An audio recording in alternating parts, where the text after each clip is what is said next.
Welcome to the More Gems Show. I'm Steve Moriarty, your host, and with us tonight is only Michael. Hey, look at that. I'm the chat moderator today. Michael's running everything.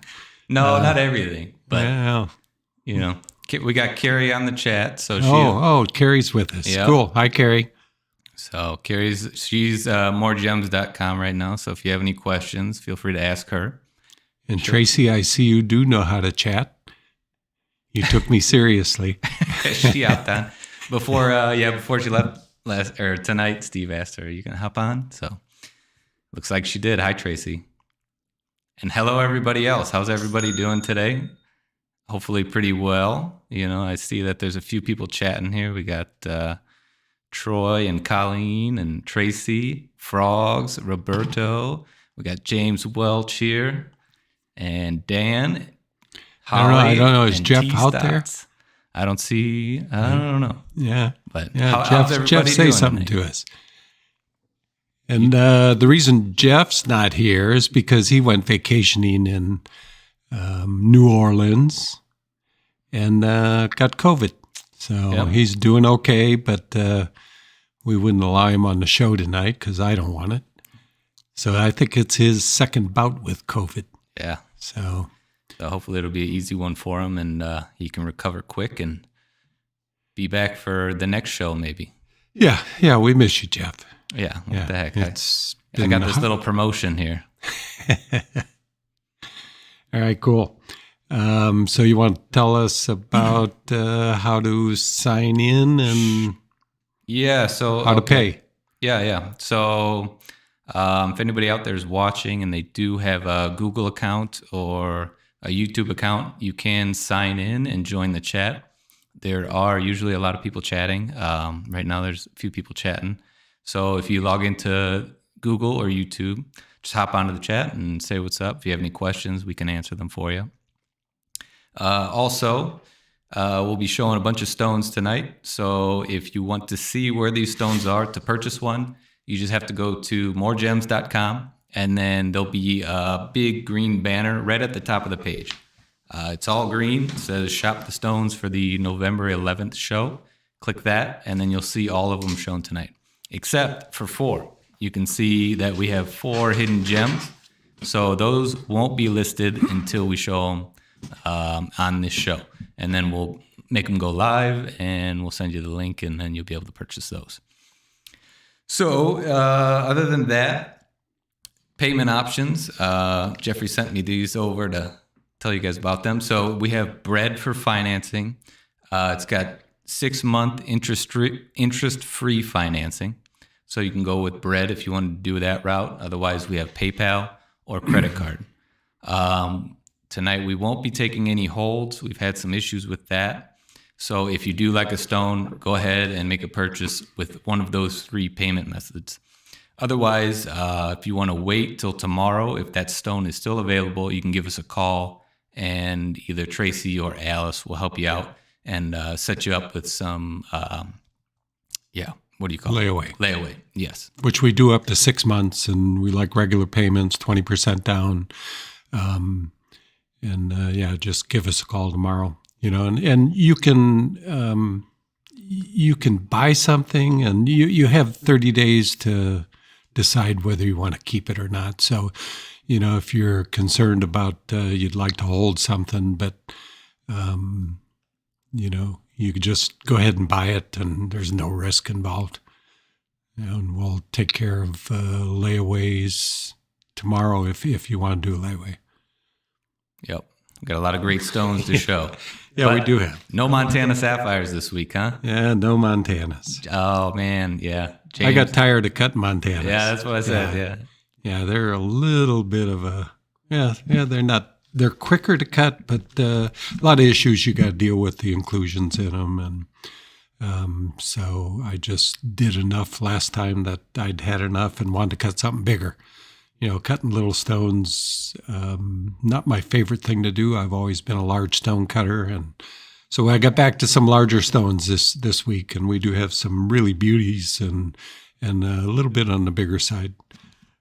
So as you're looking at the pricing on our screen, you're going to see a couple of prices. You're going to see one listed as, I don't know, what's it listed as? It's a normal price, maybe? Maybe normal price, which is really appraised price, which is based on the gem guide here, which is a market-driven, as it says, market-driven independent pricing guide. And what they do is they go to the trade shows, and Tucson particularly, and Denver, and they go and they check out prices at dealers, and they produce this wholesale price guide that's used by appraisers and people buying colored stones. And this is what we use to produce this regular price. And then there's, thanks. Yeah. It Yeah, does say right up normal there. price. No, so that 6437 is based on recommended markup and pricing in this guide, and then the 3750 is the price we sell online. And tonight there'll be 15% off with the coupon code GOLD. We decided on. I decided on gold. Yes, It's nice and easy to spell, and that's what you put. and these we all gems like in. gold. Yeah, and a lot of these stones, all of these stones, we can make custom mountings for, right? You bet. Yeah. You know, if you want us to mount these, just let us know. Either you can get it in your hands and take a look at it, make sure it's what you want, and send it back to us, or just we have all the measurements. We don't even need to see it back until we have to set it. But we can produce a custom design. Christopher Michael, my nephew, can produce a design. Michael, something's up on the screen.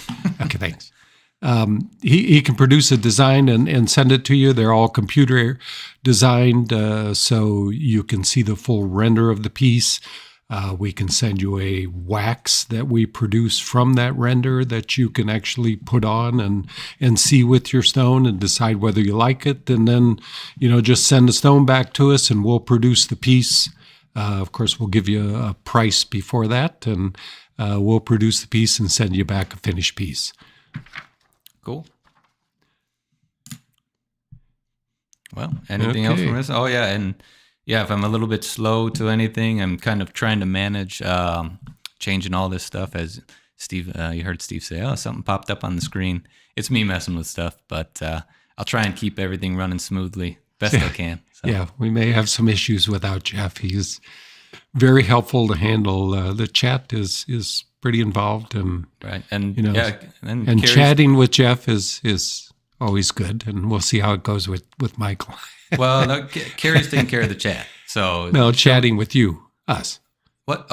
Chatting with us too. Yeah. We do that a little bit at work here. Yeah, so hopefully it's all right. But all right, yeah. Let's get right to it. Okay. Anything else? I think we covered most everything. I think so.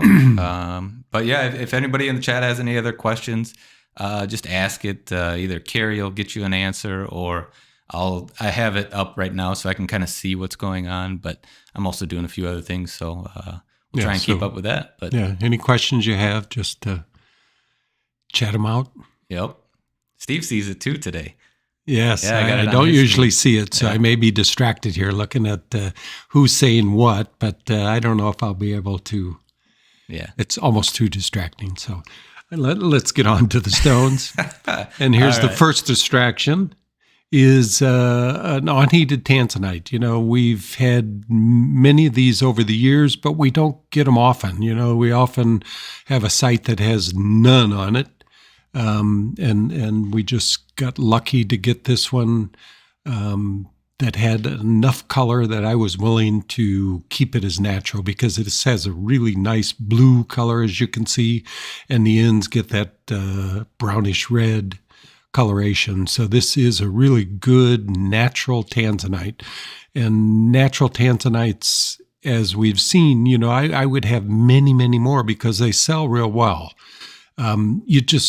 Most of them are just brown. They're just a straight brown color. The emerald cut you'll see later had no beauty as a natural gem, whereas this one really has that desirable color that makes it a unique stone, because there is no other stone that has this kind of color and particularly being in its natural state. So having a natural Tanzanite is truly a rare item. So this one weighs 5.36 carats, 64.30 is the normal price on it. $37.50 is our price online. Get the focal range here. And with the 15% off, it's $31.88. So it's $594 a carat. This one is all step cut, which I've gotten into step cuts lately. I think it's one of the best cuts for yield, for just the beauty of the stone.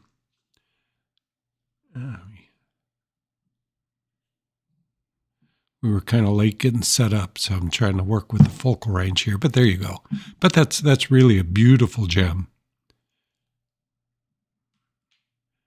And one that will stay natural. I'll never heat this. I know how difficult these are to get, and I get people asking for them all the time. And I just can't produce anything exciting. It's not like each stone you cut has a beauty to it. Tanzanites, when you look at the crystals, I don't think I have a natural crystal here. Unnatural? Yeah. Well, you can't really see the color in that, can we? A little bit, yeah.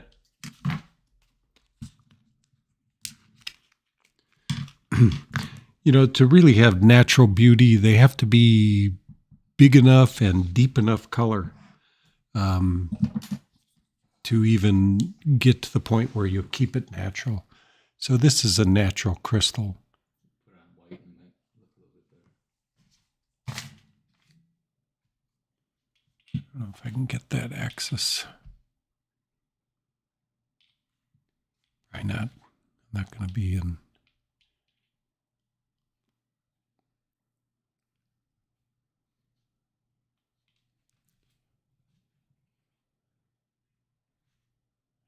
Camera's just not quite set up for this depth of stone to get the light under it. But this will be more reddish down this side. So that's what the natural crystals look like. And this one's probably deep enough. It looks like it'd be a good natural stone if it was clean, but this one's just as a crystal only. And this comes from Mineral Mike. Actually, it is Mineral Mike, but that one's on Tanzanite Jewelry Designs, okay. As well as all the crystals are. All the Tanzanite crystals are all on Tanzanite Jewelry Designs. It's just I'll get them over there at one point, but I haven't had a chance yet. So they're not on Mineral Mike? Not currently. There's one, but that's about it. So if you want Tanzanite crystals, they're on Tanzanite Jewelry Designs, whereas all Mike's other crystals, all other gems are on MoreGems.com.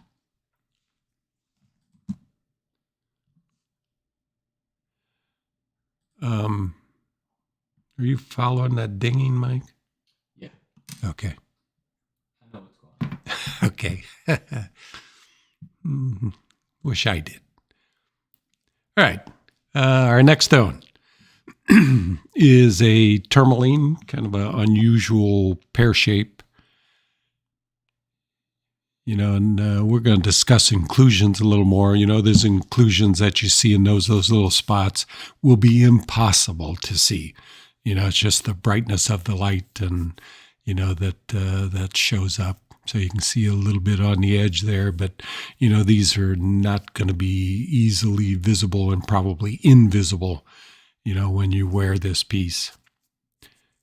We've talked about it before. There's just many stones I can't even put on the site, particularly rubies and emeralds, because the inclusions show up so much, they just look terrible.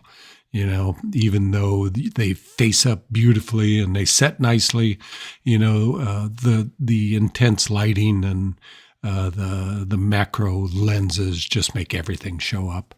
So, when you see a little bit of inclusion, you can generally be pretty confident that they're not going to be very visible in the setting, or invisible, is the case with this. So this is a pear shape that this comes from Nigeria. Kind of a little different. I didn't cut it exactly like a pear shape. Kind of got the blunt end. I'd hope that blunt end would produce a little more brilliance at the end, because pear shapes have the major fault of the ends, particularly as you get deeper colors. The ends just get to the point that they're so dark that they show no brilliance. I'm not sure it really helped much, but hey, you try what you can and hopefully find a cut that improves things dramatically. So again, step cut. I'm really into step cuts lately, so everything I see step cut. I try and shift away from that a little bit. I don't want to get too monotonous. Not that they're monotonous, because they really do produce a great brilliance. And I know they produce a much greater yield. Nice thing about a step cut is, I can form the girdle with whatever's there, and I can make any shape into a step cut and make it work. And they just always have very good brilliance. So this one, $5.98 pear shape, $28.10 is the normal price on it. $13.90 is our price online, and tonight it's $1,131 with the 15% off. So that's $197 a carat, which for tourmalines these days is quite reasonable. Tourmaline, like many, many gems, have gone up significantly in price. Probably, I can't really think of too many gems that haven't gone up. Tanzanite hasn't gone up a lot, but most other stones have gone up significantly, particularly since COVID hit. The combination of lockdowns and difficulties of getting materials, and now difficulties with fuel, has made mining much more difficult. So there has been less production.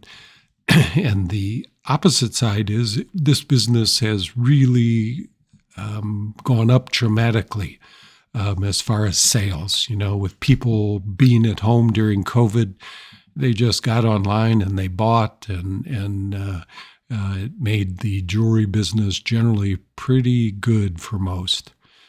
So less production and greater sales, it just leads to higher prices. Tourmalines maybe have gone up 20%, and some of the garnets 30%.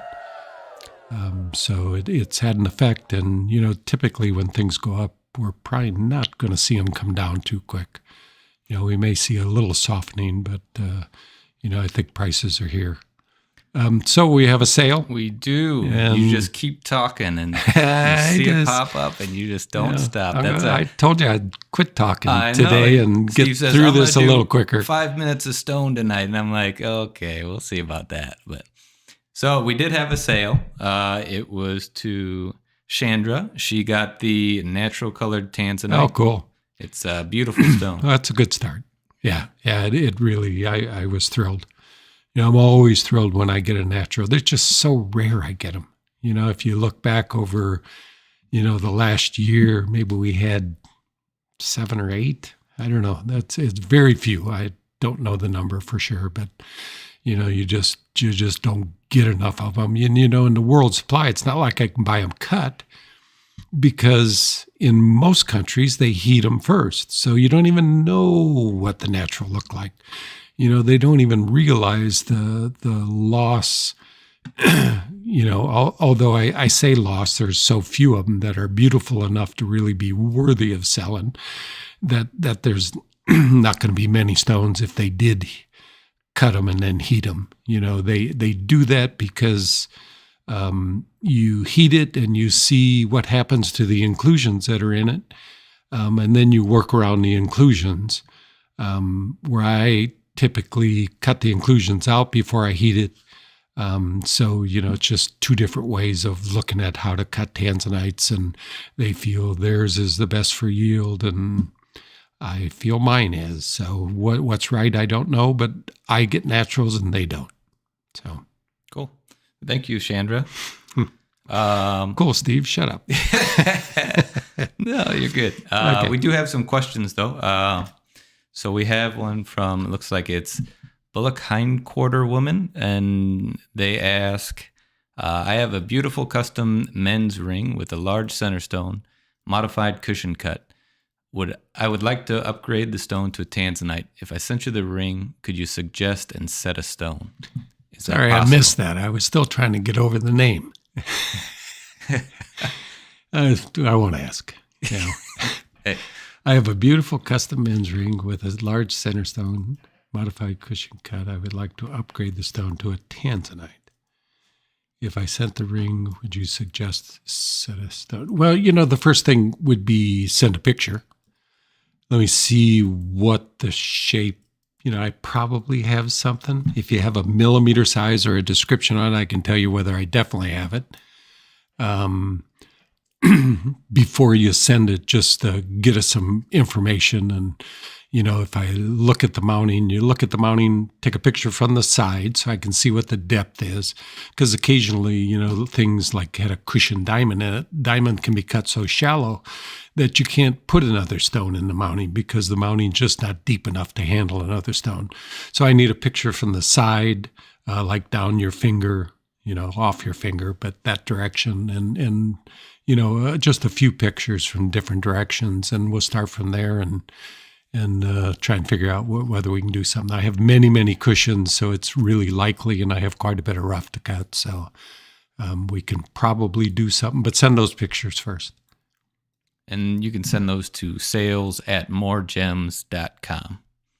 And another question from earlier, McKaylee asked, I recently got back some emeralds, garnets, and smoky quartz back from the lapidary at the Emerald Hollow mine. If I sent some pictures of them, could you evaluate their value, the carat and measurements? Almost impossible. There's never a picture I could evaluate a stone from. You can try.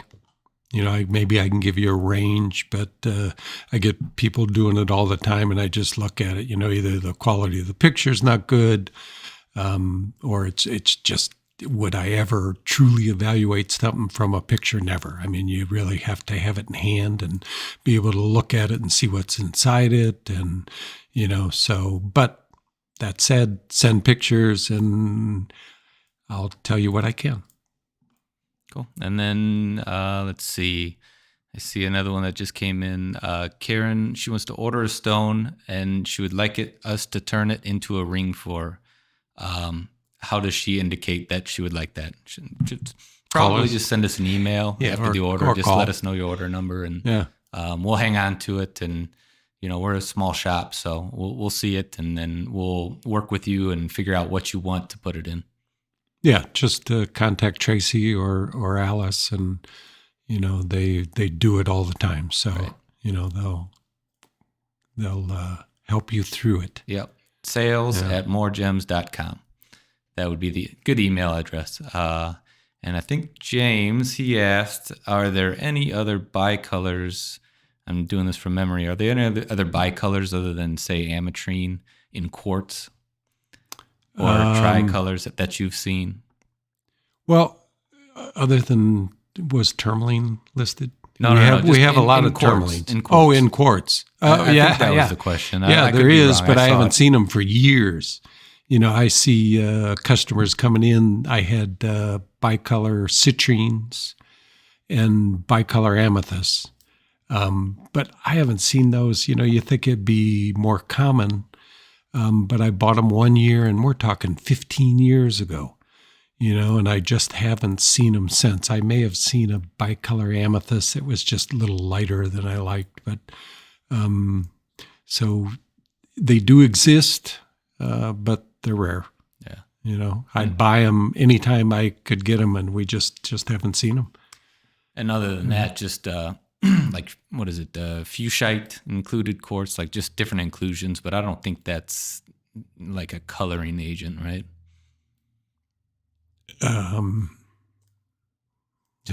I think it's green. I think it was fuchsia. I could be mixing something else It's up. not red. I don't know. There's so many. Fuchsite. What is I it? thought those were red needles. Oh, Yeah. I haven't seen it so long. I've kind of forgotten too. But anybody out there knows, just chat with us. But I think they're like reddish needles in it. Fuchsite. But I think that's all for now. And Okay. Let's get back to it. All right. Up next is a bicolor. If I can figure out where I put it. It's in a tweezer. Oh, don't look too long. So this one had sold earlier. This one Don't look too long. Yeah, Michael loved this when we bought it. I did. I thought he was going to keep it for Carrie, but Right. Carrie liked something else. Yeah. So, but no, I think it's really neat. Like it's something. It's just got that hint of blue in it. Yeah. That does something for me, and apparently for Victoria too. Yeah, it's just a really cool stone. So and it's thank something Victoria. you never see because the material from Cambodia doesn't do this. It doesn't have two colors. They're just all solid color. I've never seen it. I don't believe anything from Cambodia, but the material from Malawi is a little different in that when you look at it, if you cut it the wrong direction, you do get some clear zones in it. So to get that blue, you do have to cut it on one axis. And I'm sure they missed the axis and they got this, which I think is a unique stone. And I would try it again and just give it a shot if I see a crystal that looks like it might do that. It'd be worth playing with because it is unique and something interesting. And as who was it that bought it? This was Victoria. Victoria decided she thought it was cool too. And I've seen Holly said it's like ice. It is. It really is. Yeah. It just has that hint of blue that's almost, I don't know. I and think we're it's neat. calling it a bicolor. I see it as a bicolor stone. So, cool. Yeah. Thank you. Great.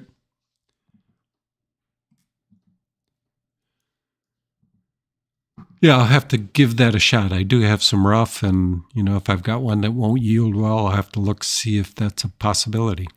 I'll have to talk to the supplier, and he probably has a better idea of what happened to that. Okay. Next one's up. Way ahead of you. This is really a nice amethyst. Oop.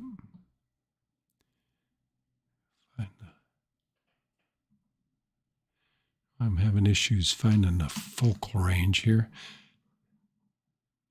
But really a top color stone. This is a Portuguese round, which happens to be our best-selling cut. Get this focused. It must be in there. But you see really good pleochroic colors in it. It shows a lot of blue and red, and this is just the best of the material. This looks so close to what Rwanda material was. And speaking of Rwanda, here's a piece of Rwanda rough. Unfortunately, there was 2 mines in Rwanda, and this is the second mine. It produces really pretty colors, but not like the original Rwanda. But anyway, this is really a beautiful gem. This is from the Bahia, Brazil. All the material we bought, we bought 3 kilos of it. And hopefully we'll get a lot more like this. It's still only maybe 10, 20% that'll cut this top grade. But all the material we cut will cut beautiful stones. But this is really an exceptional stone. This was cut by Linda Thierry, who works here in the shop. She's a part-time cutter, but glad to have her around because she likes to do Portuguese rounds, and we like to sell them. It's beautiful stone, Linda. Yeah, she did a really nice job. So this one weighs 11.49 carat. The normal price of $1,480, $750. is our online price, and this stone would be $637. So it's $55 a carat is what it figures to.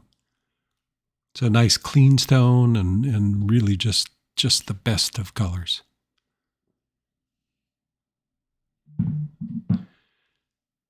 Hopefully we will continue to have this material for years. As much as we bought, I think it's, well, as slow as I cut. Unless we can speed Linda up a little bit, it's going to be years before we get through all this, which I'm thrilled, because it's the material was right. And, well, I got that machine coming. So yeah. Michael's going to be cutting soon. Yes. Yeah, we bought him a new machine, which is the Ultratech V5 behind me, which is still the machine that we recommend. It just makes your cutting job so much easier. When you can sit down and rely on it, like when you cut a Portuguese like this.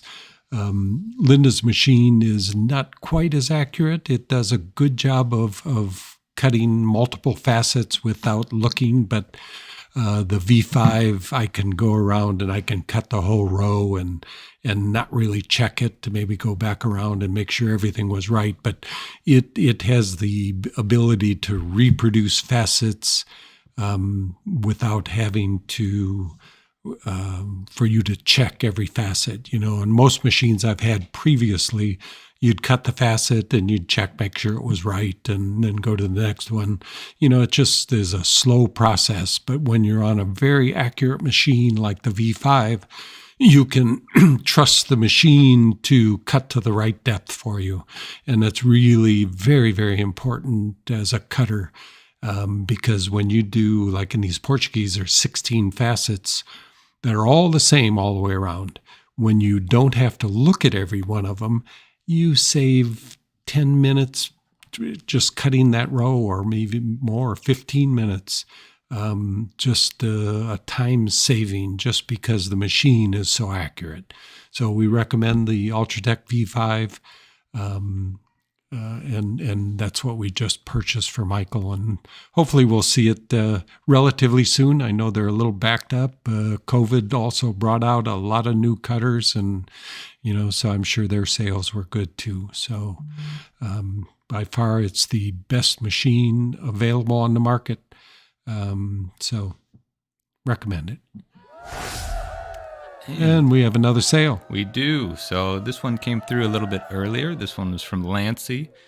These are two stones that we're not going to be discussing on the show. They were kind of your bonus add-ons you threw in there. So they picked up the 2.92 carat grape garnet and 4.99 carat rhodolite garnet. Oh, yeah, those were good stones. Yeah. Those were good stones. I thought about raising the price on those, but it's particularly, the rhodolite, when I bought it, I thought it looked more like a rhodolite. And we'll discuss rhodolites because they're a topic on their own, which I was going to plan on discussing tonight, because I do have a lot of rhodolites. And, I think it's probably one of the best stones that's available right now.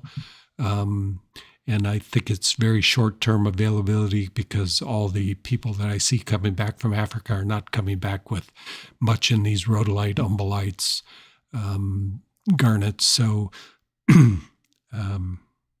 but we'll discuss all these new names: grape garnet, rhodolite, Ammolite, and they're all basically the same gem. Although I don't know 100% what any chemical differences are. Another thing that I want to look into. But I may as well discuss it now. Hey, might as well. And thanks again, Lancy. Well, when we get to one. Okay. One's coming up, so all right. Maybe it's next. I think you're right. Yeah, I think it is. Okay, so let's discuss it with this stone. And Lancy, you'll see why you're glad you got this, because yours is pretty darn close to this. So this is, they call this Mahenge purple garnet. So a new name for new material that came out that had these purple flashes. So it's still likely a rhodolite. Again, I haven't seen what the chemical makeup of this, but it's probably pyropalmandine. But again, I haven't seen truly what makes purple garnet, what makes it more purple. But that's about the difference you see between a good rhodolite and this material. Typically, we think of rhodolite as being a little darker, but what we're seeing in the market is rhodolites that are brighter. That's what I'm seeing now and cutting, just like this stone. But we call this a purple garnet just because of those purple flashes. Some call them grape garnets. I think the one she bought was called a grape garnet from Mozambique. So there's a lot of different names for stones that are basically the same but have little color differences, and they're trying to distinguish these stones because they're going to charge more money for them because they are beautiful. The extra money is not necessarily because they put a different name on it, although they like to put a different name on it so they can get more money. But there's good reason for more money for a stone like this because they're just lighter than most rhodolites. They have those secondary colors, those purples that come out of it that make it a unique gem. And do they deserve another name? Me personally, I'd like to get away from it and just show it for what it is and not rely on names. But, that's how the whole business has been, either source names or just special names, and it's been a naming frenzy for the last 20 years, all different gems, that they've given new names to, the light green, blue-green Groschler garnets or Marilani mint garnets. And there's just, you go on and on with all the different names for just a little different variety of color or a different source. But it's all about the beauty of the stone. And this Mahenge purple garnet is really an extraordinary stone. It weighs 5.49 carats, a normal price of $2,470. Our online price is $1,390. And with 15 off, it is...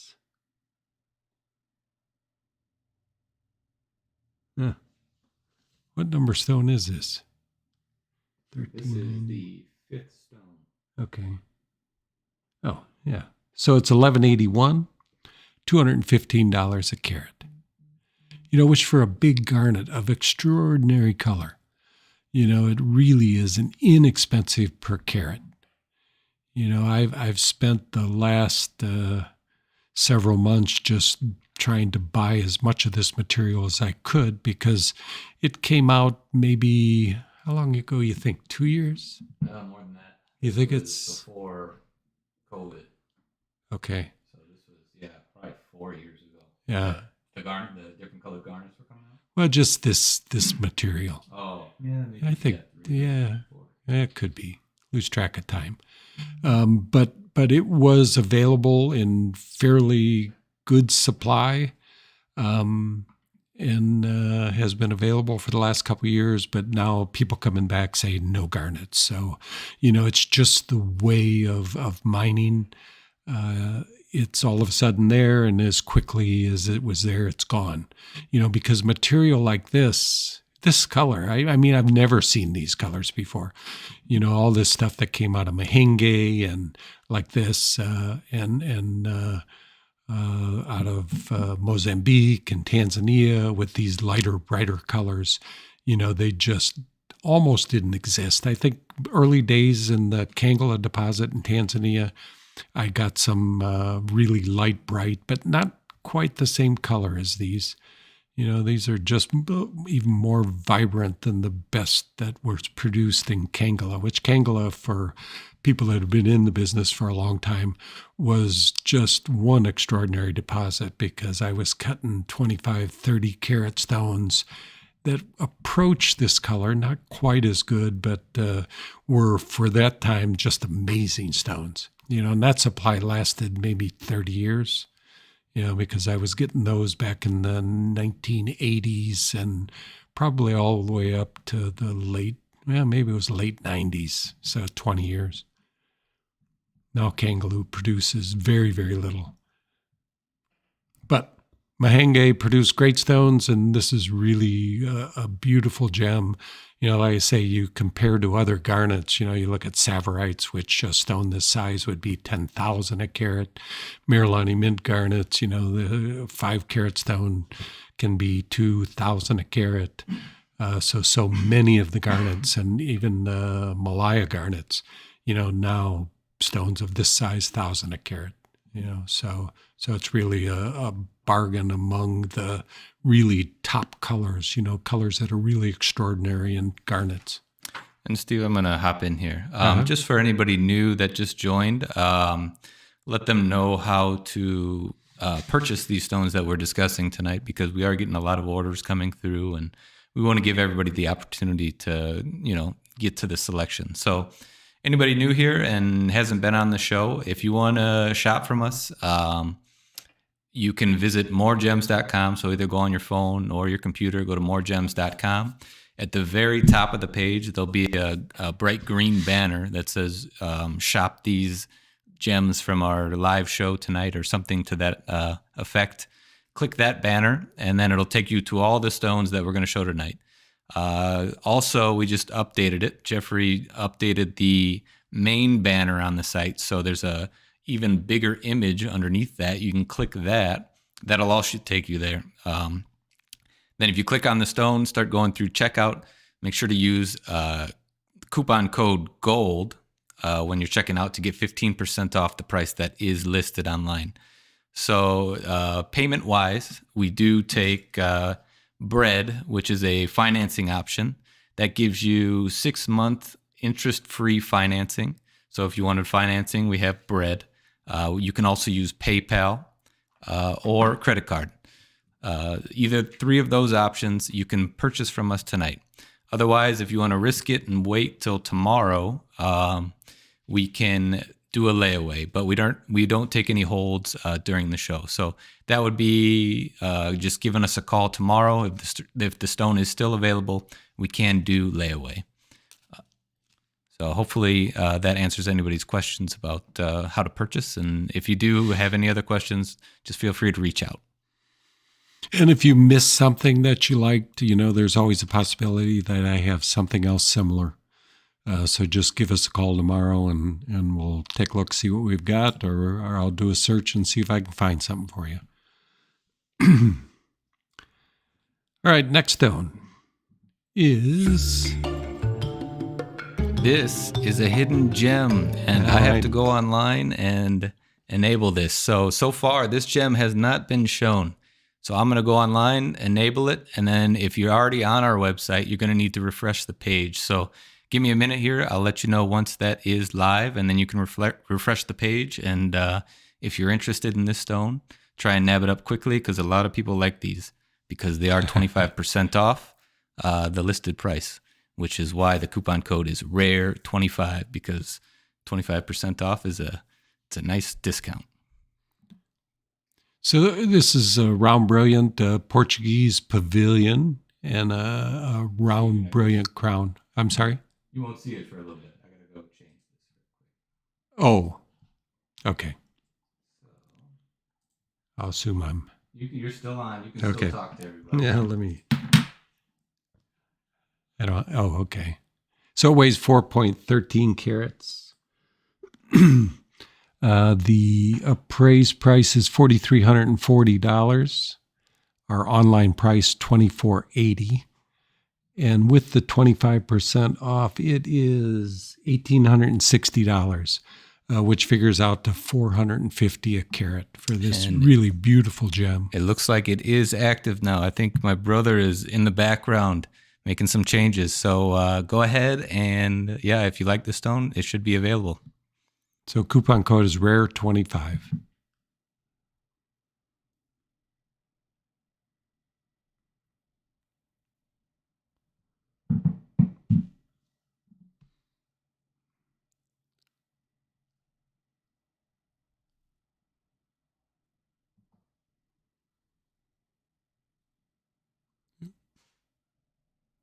that good for a ring pendant?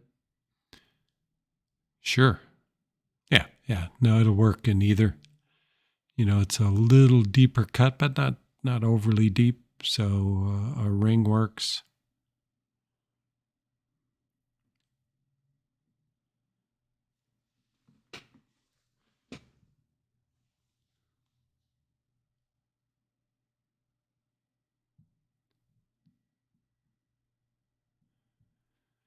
So, and I haven't been offered too much Tanzanite up to now. My last purchase was smaller. I hope it's not an indication that supplies are dwindling. I don't believe that's true, but it's just going to happen someday because the mines are deep. The government's making every attempt to get control of the marketing. COVID has affected that also, but they've walled off the mines. There's a 24-kilometer wall around the Tanzanite mines. All sales are supposed to go on within Marilani or within the mines in Tanzania. So hopefully we'll get there sometime later this year. We tried to make a trip of it last fall. We ended up going to Montana because the price of tickets was just crazy. It was the three of us to go was $21,000 just to get there. So we didn't make that trip, but hopefully it'll moderate and we can go later this year. And I'll have to rely on my suppliers from India to produce till then. But look forward to getting back to Tanzania. The whole marketing has changed in Tanzania. You've got to buy in government buildings now. We'll see if that holds up. And they're really trying to get control of the market, which could affect prices. Haven't seen it yet, but it definitely could.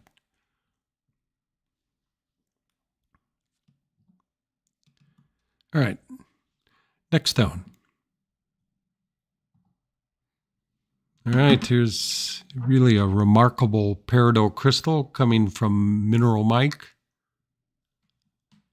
Going to be too big for the camera. Yeah. So this is something you really don't see often, is really good peridot crystals. Everything we see now has this etching. There's no really bright surface. Have you seen any with really bright? Yeah. So in the size for sure. Yeah. So this is 181 karat. Does this have any cutting material in it? Yeah. Yeah, this one did. I think it's What did we figure on it? I can't quite remember. It should be in the description. Steve kind of mapped it out and basically. He projected what the yield was going to be. I think you said there was maybe 3 stones to be cut out of there. I don't remember what the total. I think it was 10 grand or something maybe in it. I don't remember what, or was that the Tanzanite? I can't. I don't remember. Yeah, I can't quite remember. But there's some really good stones in it. It's just a side benefit. You don't really look at cutting something like this. Most people don't. I do, but and maybe when we get Michael cutting, he'll start thinking about hacking up a few crystals, but he's into the crystals. I'm into the gems. So, but I bought I don't know. Yeah, I bought many crystals that I've hacked up into and made faceted stones out of them. It would be difficult for me to do this. Just holding this thing is just awesome. The color's great, big. And it's just a big crystal that I don't know. It's just I get it. Peridot's some of my favorites. Don't believe in it, but I get the need to keep this natural beauty. If it were 100% clean, I bet you'd be cutting it. Because it would be huge money. Big peridots like, you cut a 10 karat peridot and they're worth $300 a carat. And so you got $3,000 in just a 10 karat. And this is, I think there was a few of those in this. Yeah. As I recall. Yeah. Yep. Yeah. Steve's always sitting, on my shoulder like, ooh, there's some nice gem rough in there. Yeah. You sure don't want to cut that. This is how much you can get for that. But at the same time, I'm just like, oh, it's kind of perfect as it is. Yeah. But there is a point, so. And it has, you can see the Ludwigite, how do you pronounce that? Yeah, Ludwigite. Ludwigite. Those are those black needles. I still remember, I bought a crystal once and they didn't think much of it because it had those crystals in it, and I cut a 77 karat stone out of it.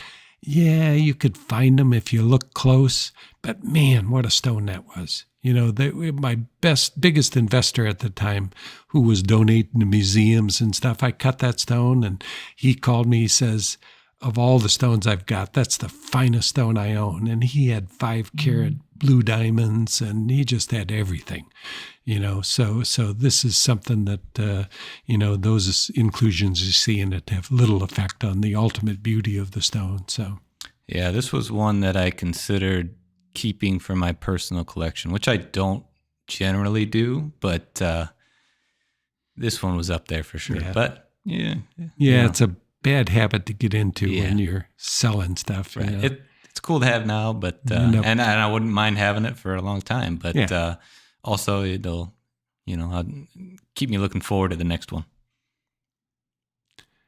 Yeah, boy, it looks clean. Other than those needles, I don't see much in it. I want to take a second look at this one. Cool piece. So $54.99 is the. Where are we at? I didn't list yours. So what's that figure to? $54.99. Got a calculator? Yeah.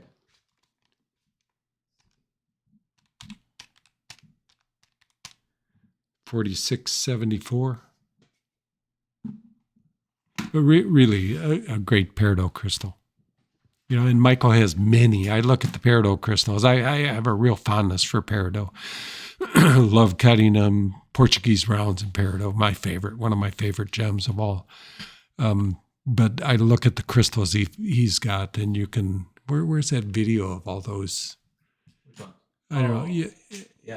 It's on the intro to the stream. Oh, yeah. Okay. Maybe you saw it on the intro to this stream. Just all the crystals he's got, and they just blow me away. It's just really remarkable to see, because I can remember when this material from Pakistan first came out, and there was just, tonnage. But you really didn't see fine crystals like this. They were all broken pieces, and, they're just, I don't recall seeing this type of crystal. So it is some new part of the mine that they're into, that they're producing things with the crystal faces like these have. So they are really, really special. All right, what's next? And speaking of peridot. Before that, we did get a sale that just came through. Yeah, cool. This was from Daniel, and they got the 4.13 karat Tanzanite, the hidden gem. All they right. picked it up. Cool. Yeah, it was You'll great stone. love it. If we can help you mount it, let us know. Great buy. Yeah, Cool. Thanks. Thank you, Daniel. So here's another peridot.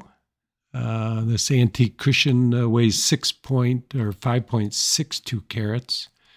And really, I didn't cut it, but beautifully cut stone. Just is such great brilliance, beautiful colors. Got that mint green color. The just lack of yellow in it is what makes it special. Lighter color, minty green, to me is the best of the peridots. And with the 15% off using the coupon code GOLD, it is $1,096. So it's $195 a carat, and this is just really a special peridot. So interesting fact about peridot. It is what's called idiochromatic. I got this little bit of information from Matthew Milstead, who had a show last night. I picked up a few pieces of rough. Matthew's a really good rough supplier. I recommend it to you people out there. But he was talking about how peridot is colored, and it is idiochromatic, meaning most gems that we deal with are allochromatic. And allochromatic means that there is something that doesn't belong in the crystal that's causing the color. So, like an emerald where chromium is a coloring agent, chromium has nothing to do with the emerald crystal. It wasn't required to make it a crystal. But because it's there, it's green. And the same can be said with ruby. Because chromium is there, it's red. If there is no coloring agent, if that chromium wasn't there or no other coloring agent, they would be colorless. You see colorless beryl, you see colorless corundum, white sapphires. But in the case of peridot, it can't be anything but green or some phase of green, because the chemical makeup of it, the iron that causes the color, is required to form peridot. So iron is just a part of the crystal and causes the color. So it's idiochromatic. There's not a whole lot of idiochromatic gems, like malachite and maybe azurite. But it is the nature of peridot. Idiochromatic. Idio means, what's idio means? Means it's part of, inherent. I think inherent is the right word for idio. And allochromatic is an additive. I don't know what the exact translation is, but so this is idiochromatic. Okay, did I use my 5 minutes there, Mike? That was, about 5 minutes. Okay. We lost the camera. Oh, did we?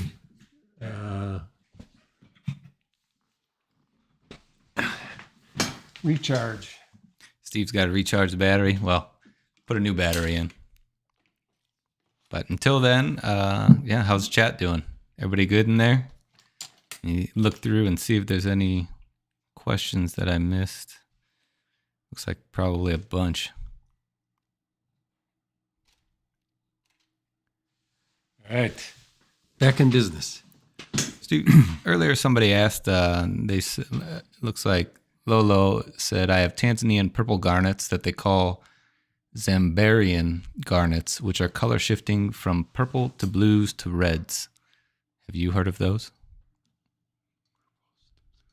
Well, Or they're color change garnets. Yeah. Basically.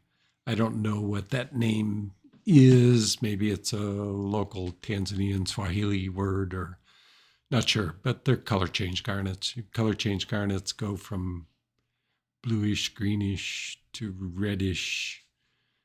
Some of the garnets that they call color change are actually color shift because they're more brownish red to reddish.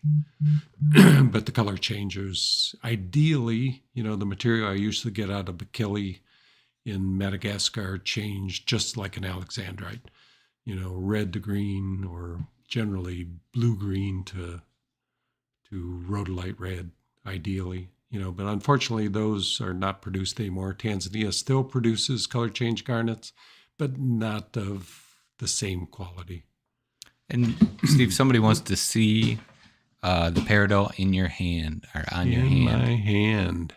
And while you're doing that, okay. That's a nice. That looks good. A common question somebody just asked. So it's a nice size. Keep in mind, I got a big hand.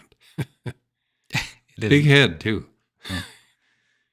But anyways, somebody asked, what's the first stone you ever cut? Besides that, beside the synthetic quartz. Yeah, it was synthetic quartz. Yeah, people like to ask that one because, they're curious, maybe they're starting. And Many people start with synthetics. I don't recommend it because there's a lot of cheap, inexpensive natural stones. The good thing about synthetics and the reason a lot of people cut them is you don't have to deal with inclusions.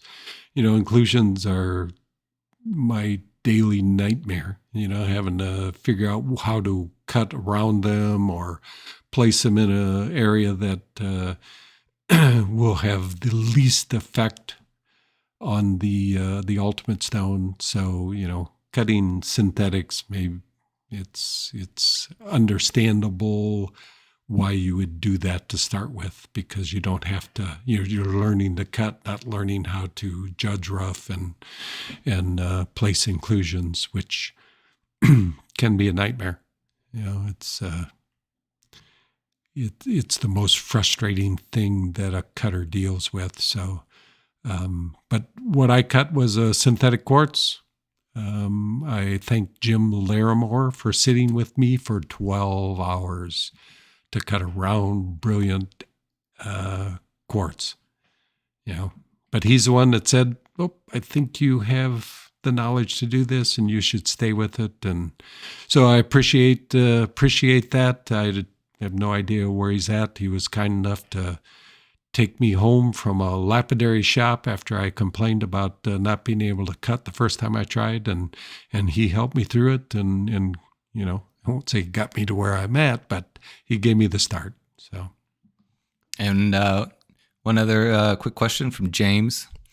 James wants to know, how rare is chrysoberyl? Didn't you used to have a chrysoberyl ring, or was that No, that was chrysoprase? No. Chrysoprase. Yeah. Okay. It's pretty rare. I think I have maybe a yellow one now in stock. Maybe the only thing I have. What's rarest is getting a beautiful chrysoberyl. There's been times over the years where Tanzania has produced some beautiful chrysoberyls.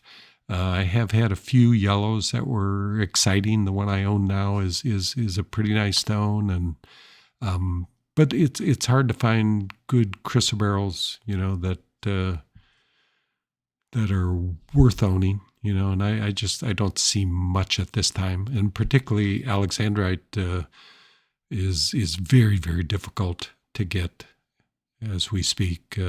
We use them in our mother's rings, and we're almost at the point we're going to have to go to synthetics like everybody else does because they're so hard to find.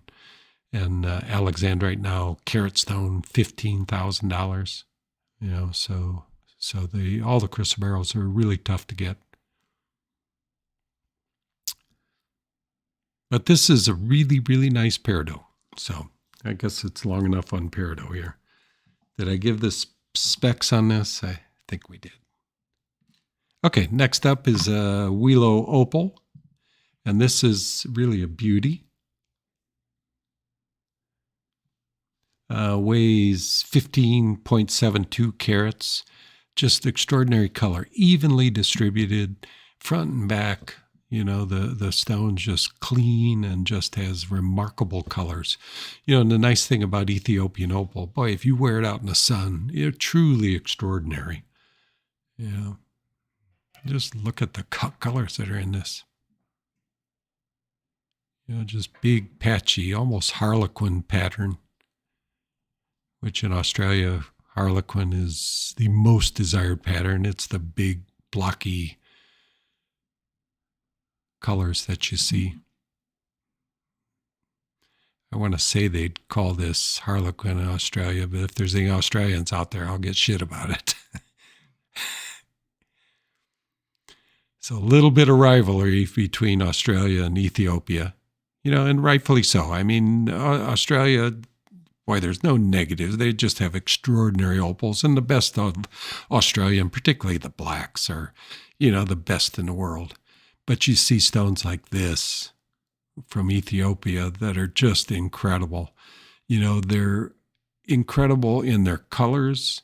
They're incredible in their price, because if you got an Australian opal like this, it would be 3-4 times as much money, if not more. They complain about the hydrophane character, because these can absorb chemicals. You have to be careful of absorbing chemicals. And if you get them wet, they lose their color. But as soon as they dry out, the color comes back. So that's the negative part of that. But the positive is that hydrophane character that causes them to be a little sponge-like also prevents them from cracking or crazing. Many sources of opal, including many Australian sources, most of the U.S. sources, you take them out of the ground and often in a very short period, they'll start crazing. And even after years, you get them in a strong sunlight or something, and you can cause crazing in many opals. But it just doesn't happen with the Ethiopian. Once it's cut, it has a bad rap from cutters because during cutting, you can lose some stones. Maybe I lose 10%. Originally, when I was cutting it, I was probably losing 30%. It was at the point that my wife, hello, Nancy, if you're out there, love you.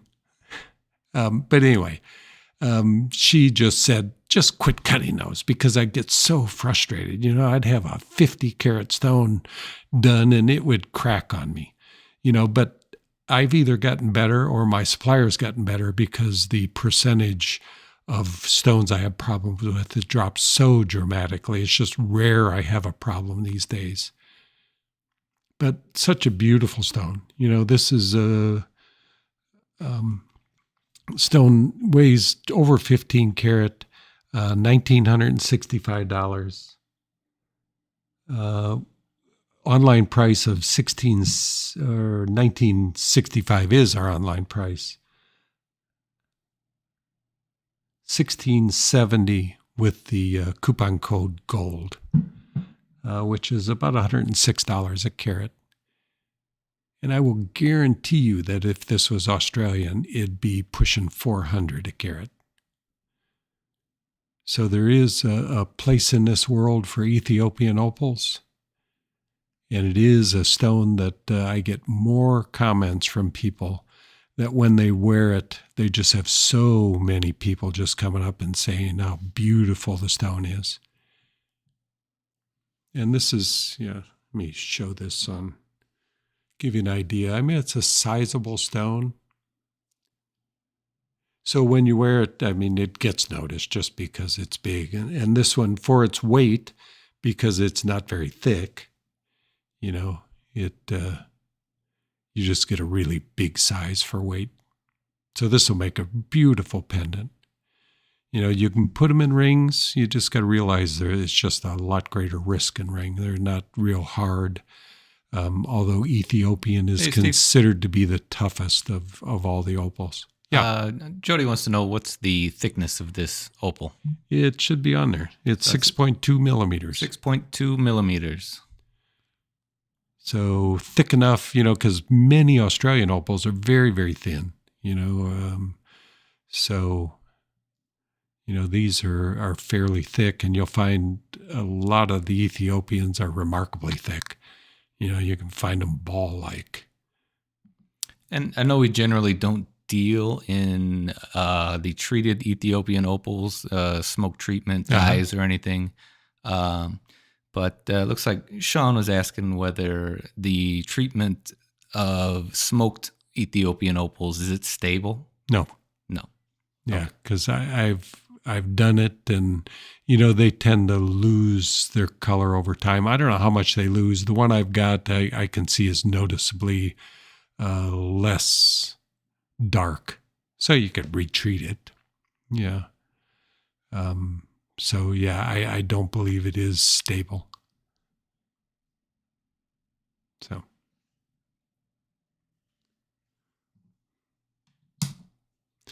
Okay, and our next is... This is another hidden gem. Hidden gem. For those of you who weren't here for the first hidden gem, these are 25% off. These are not listed until we show them. So Jeffrey is listing this. It looks like he has the hidden gem up now. So if you're on MoreGems.com, hit the refresh button, and these pair of cushion garnets should show up, and use the coupon code RARE25 to purchase them. Jeffrey's quite a trooper. Yes, yeah. Out there with COVID and still working. Yep, yeah, way to go, Jeff. And also, just to give you guys a heads up again, if you're new to the stream, if you want to shop for these gems, go to MoreGems.com. You can go to the very top of the page. There'll be a green banner. You click on that, and then it'll bring up all the stones that we're showing tonight. So these are a couple of beauties. I mean, I don't get match pairs particularly as well cut as these are. These are just beautifully cut. You know, again, I didn't cut these, but I sourced from some pretty darn good cutters.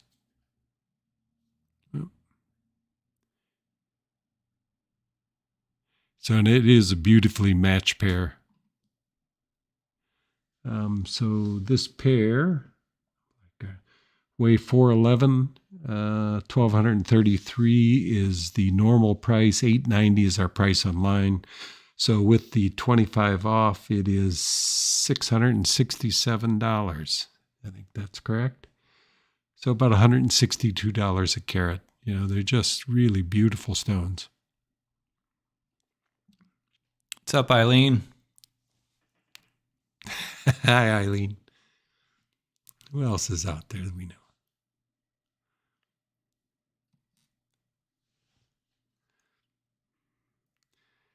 So if you have a rhodolite or a Ammolite, you know, this is a nice addition for a pair of earrings to go with it. You know, I've got a few more fine garnets, probably 3 more to show tonight, because I'm just really into these garnets, because I know how seldom it is that we come across the quality of material that I'm seeing right now. And I'll purchase as much as I can and keep providing them as long as the material lasts.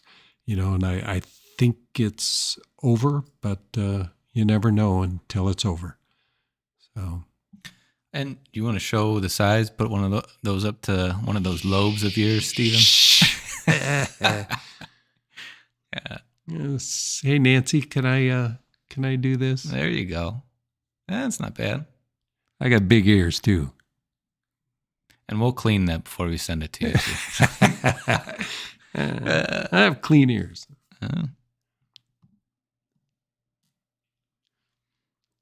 All right, so those are the hidden gems, 25% off, a fine pair of matching Ammolite garnets. Again, Ammolite, some type of rhodolite, just lighter, brighter, is generally what we think of as Ammolite compared to rhodolite. But they're rhodolites. Yeah. And if I'm wrong with that, anybody knows for a fact that there is a different chemical makeup of Ammolite garnets over rhodolite, I'd be interested in knowing. And our next gem is electric blue topaz. And this material is electric. Yeah, these are There's something else. Yeah. There's something else for sure. Yeah. Yeah. It's the most vivid blue topaz. I haven't cut blue topaz for years, but I started cutting, you know, it comes from negativity of the treatment, I guess, because when I originally got into the business, you know, my first couple of years back, this would be maybe the late 70s, long time ago. They started producing London blue topaz, you know, and that material darker than this, and I carried a lot of topaz. I mean, it was a real good seller, you know, and after a while, we finally learned that it was irradiated and unfortunately, hasn't been unfortunate, but the London blues. When was Jeffrey born? Sorry, Jeff. Yeah, that's true. 79. That might explain a few things. But anyway, the kilo of London blue topaz I was carrying maintained some radioactivity. And it wasn't until probably 20 years later that they required that the producers of London blue topaz kept it stored away for 6 months before the radioactivity finally went away. So, I haven't noticed any issues, but was probably not the safest thing to be carrying. But we also got our dosage of strontium from the nuclear tests at that time, so people my age are a little more radioactive than most. But this is a Barian-style cut, which I've mentioned before. When I was on the road selling to jewelers, they knew me as Mr. Barian because that was the cut I did the most of, and because I thought it just worked really well, and I was good at cutting it, so I cut a lot of Barians. And you can do this cut in many, many shapes, and it's just a style of cutting developed by Basil Watermeyer. His wife was named Marion, so it became Barian. Cool. He was a diamond cutter. That's a really nice cut, Steve. Yeah, thanks. Yeah, it came out nice. James wants to know, is the color just surface, or is it all the way through?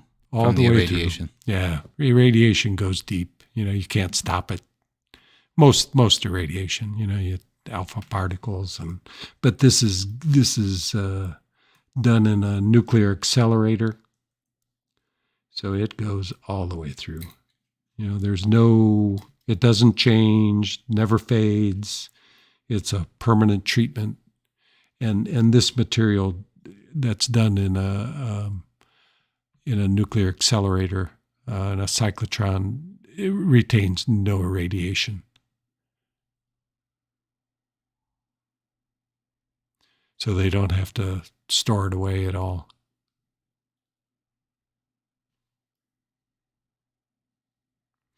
And why they, these electric blue colors is the name for it.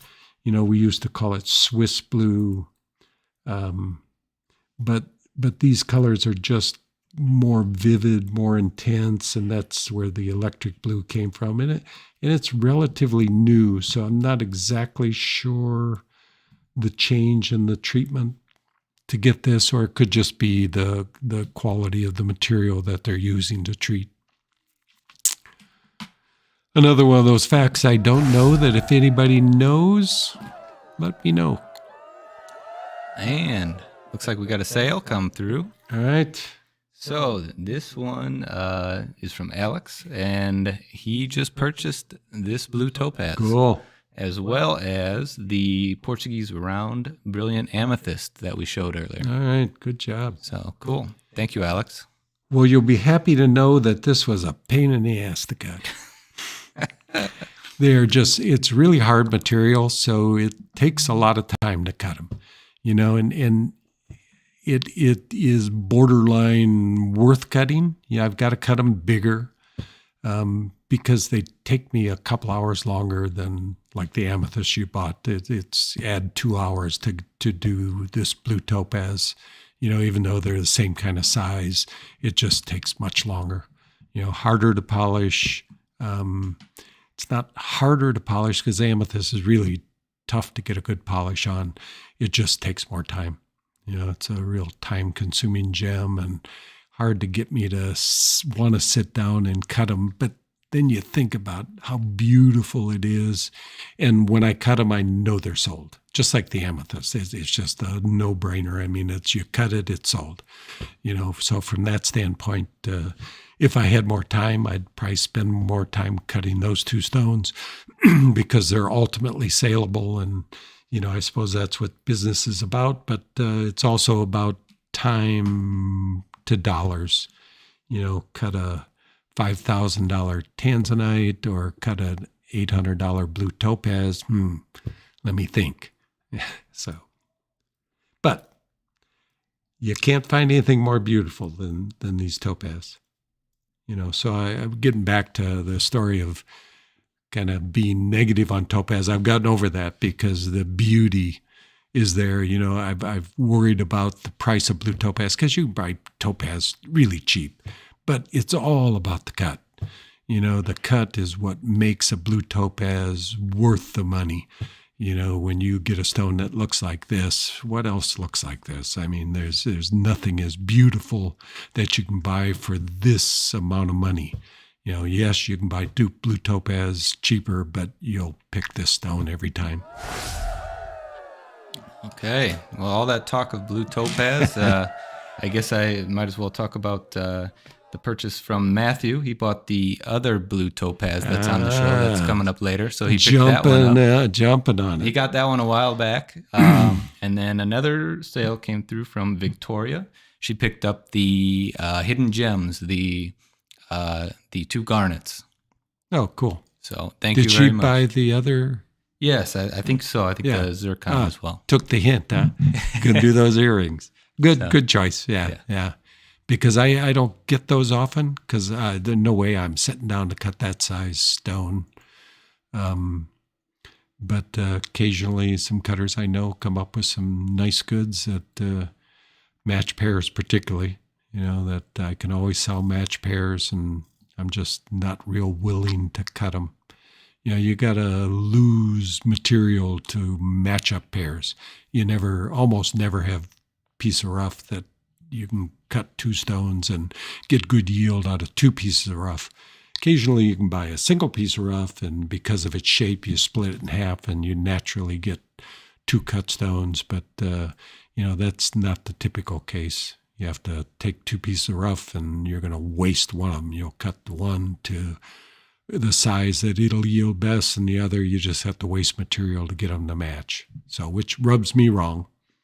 I'm always after maximum yield, and, that's what I'm best at is getting yield out of stones, and just hard to do those match pairs. So, great. Thanks. Yes, thank you. And the other blue topaz sold, huh? Yes. Okay. That one went to Matthew. Yeah, cool. That one finished about an hour before the show. Matter of fact, it was cut by Linda. She had to deal with some dog issues, and she had to leave, so I had to finish up the table for her, and so we just finished it just before the show, and that's why it was the last item on the show, which it's not the last item on the show. So good job, Linda, and thank you for the sale. What name again? That one, the blue topaz was to Matthew, and Victoria got the earring. Okay, thank you, Matthew and Victoria. Okay, next stone. Okay, here's a rare bird. Something I've never seen it. In Tanzanite, kind of a blue-green color. Well, what do we have a sale on? It might be the last time you've seen this one. So this one sold also. Really? Let's see, to Christy. She picked this one up This a little Tanzanite? bit earlier. Yes, this green Tanzanite. So I just bought these. I bought a parcel of them. This is the biggest of the bunch.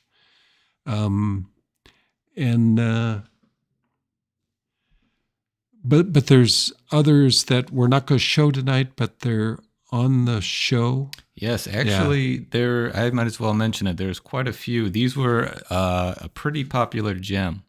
So Laura, she bought the 1.87 carat fancy Tanzanite. Yeah. And then Victoria also bought the 1.02 carat green Tanzanite. And then Matthew bought the 0.87 and the 1.08 carat green Tanzanite. Is there any left? I am not too sure. There may be one more. I'm not too sure.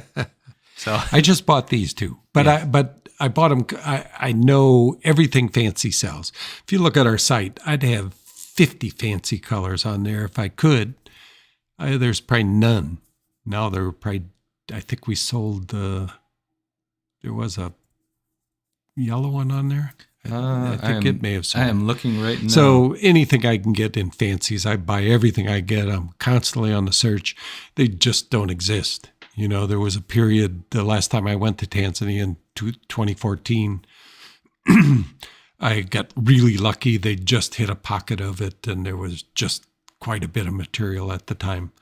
But since then, there's just almost nothing. I get half a dozen stones, maybe dozen stones a year. So it looks like you still have one oval fancy Tanzanite, the green one, which is 1.31 carats. So if anybody likes these, you know, that's the last one that's online. And, you know, if you go to MoreGems.com, click the green banner at the top of the page, that'll take you to all the stones. And if you want this last oval green Tanzanite, not this one that's showing, but there's a 131 still available. Then I'll be out of fancies again. Oh, well. So thank you all for the purchases. Okay, what's next? Another rhodolite or Ammolite, most would call this, I suppose. And it's almost purple garnet because it has some of that purple to it. But I'm just going to call it a rhodolite, and just a fantastic rhodolite. Really thrilled with how this came out. You know, these rhodolites, it's kind of a crapshoot trying to figure out what the color is going to end up, because when you cut garnets, they all get darker than they look in the rough. So you cutters out there, when you look at garnets, don't make the mistake I made on the first piece of rough I ever bought, and it was a rhodolite garnet.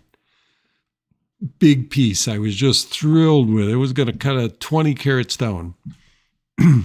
So I held it up to the light and just looked beautiful.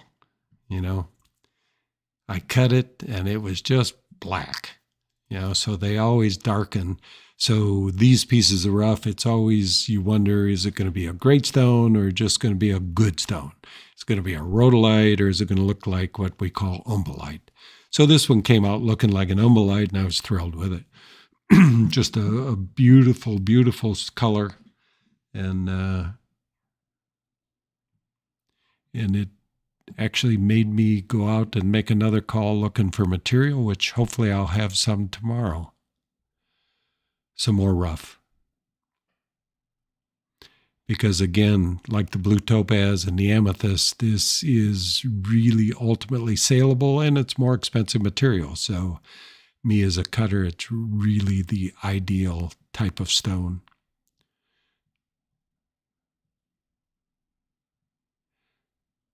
And I'm sure we'll find that within a short period of time, this material will get very, very difficult to get.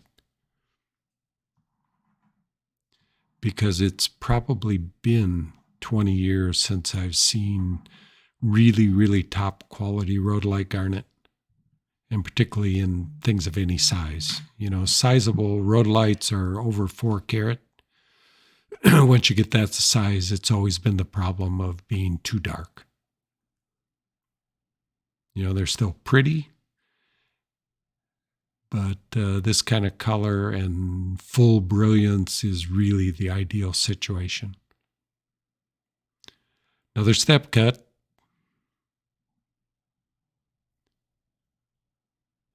But just works really well. So this is an 8.30 carat. The normal price of $37.35. $20.75 is our price online. And where I'm at here.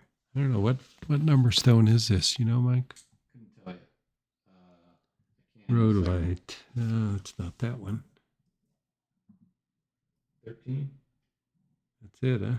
12, maybe. 8.30. Yeah. Okay. So with the 15 off, it's $1,763, which is about $212 a carat.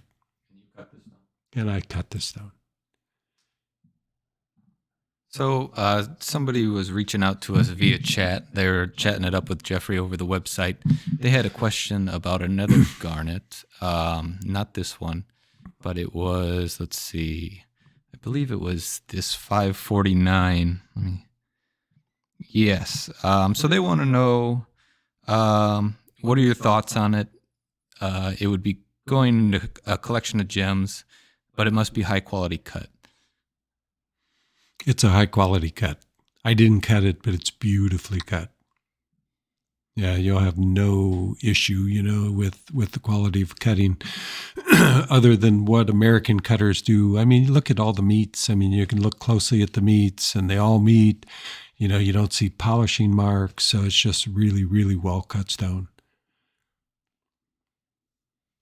And this purple garnet, fairly rare stuff from Mahenge. Yeah, particularly now. The purple garnets came out 2-3 years ago, actually a little longer than that. Just like is this Mahenge? This is Mahenge. Mahenge started producing 4 or 5 years ago and has just started producing so little, and as soon as you put Mahenge to the name, the price goes up 30%, just because Mahenge produced some of the finest garnets that ever came out of the ground. A lot of different colors, and the key to them is they're lighter colors. Lighter colors in a garnet produces brilliance like diamond, so it up till this Mahenge source, most of the garnet was just deeper colors and just didn't show the brilliance. And Mahenge produced colors that had never been seen in garnet before. So the source just caused all garnets to go up, and things that came from Mahenge just started getting expensive because they're just so popular and just rare enough that there was a shortage.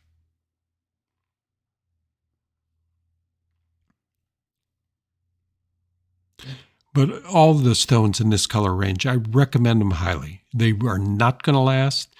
If you want to own all gems and all colors, get these while you can, because it's just not going to be around in the near future.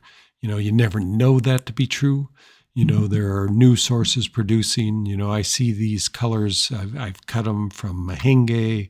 I've cut them from Malawi. Tanzania, other than Mahenge. Mahenge is in Tanzania. So there are multiple sources that are producing, but very limited production. And just what I've seen lately is the only material I've found is old material, things that were mined more than a year ago. So I just look at all the sources I bought from in the past and just keep pushing them to dig out, see if there's any that they've got left. So I think that's soon to end. I hope it's not true. But I just see it over and over again that, you have a good supply of material and it runs out, and it could be 20, 30 years before they find it again. Or it could be tomorrow. You just don't know. So you buy it when it's there, and it's great. You get it, and just glad you have it.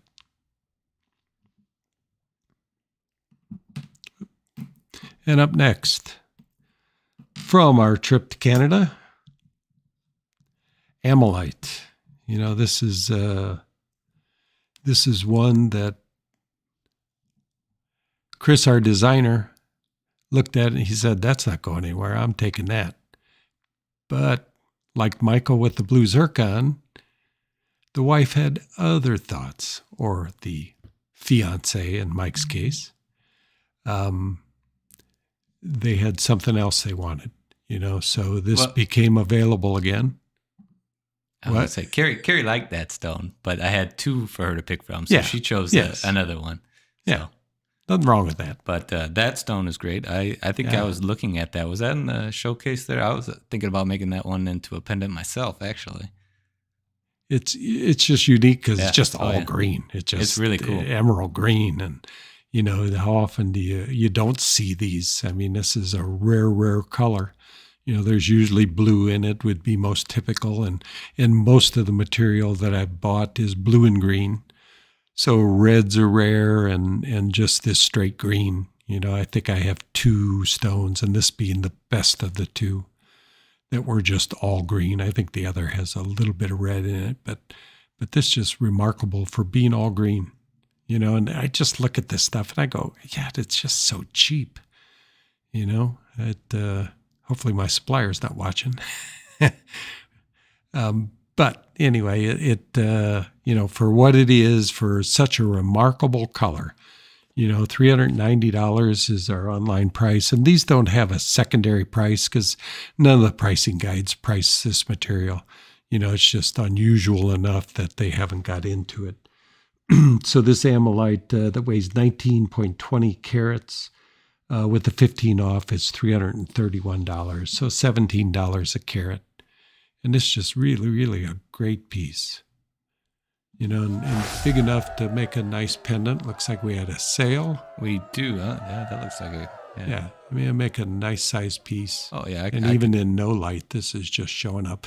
And that's a good thing about this material. Almost any light. You can't go to a lighting source that it doesn't show up well.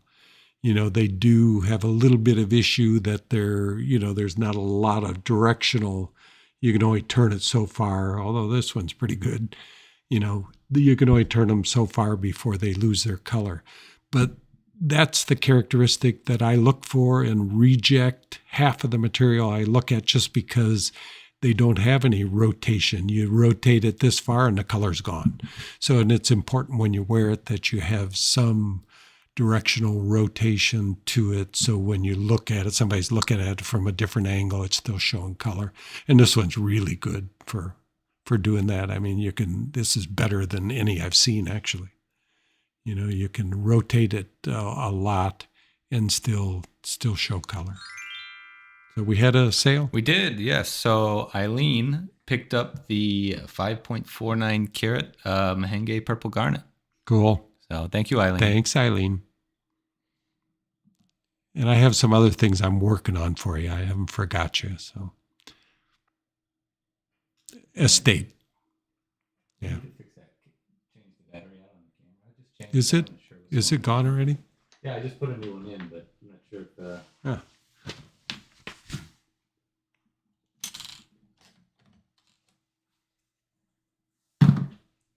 Which was the one you did?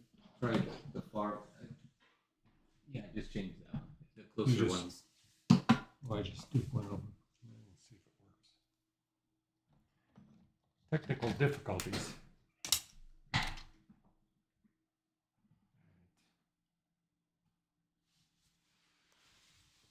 Okay. Where were we? Ammolite. Yeah, so this is from our trip to Canada, which we're going to have to go back there. Yeah. Yeah, it was fun. Yeah. Check out that big specimen behind you. Oh.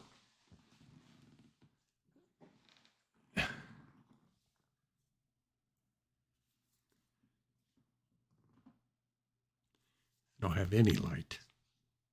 Yeah, it looks better in person, but you can kind of see it there. And that one's cool. It's double-sided. Yeah. Anyway.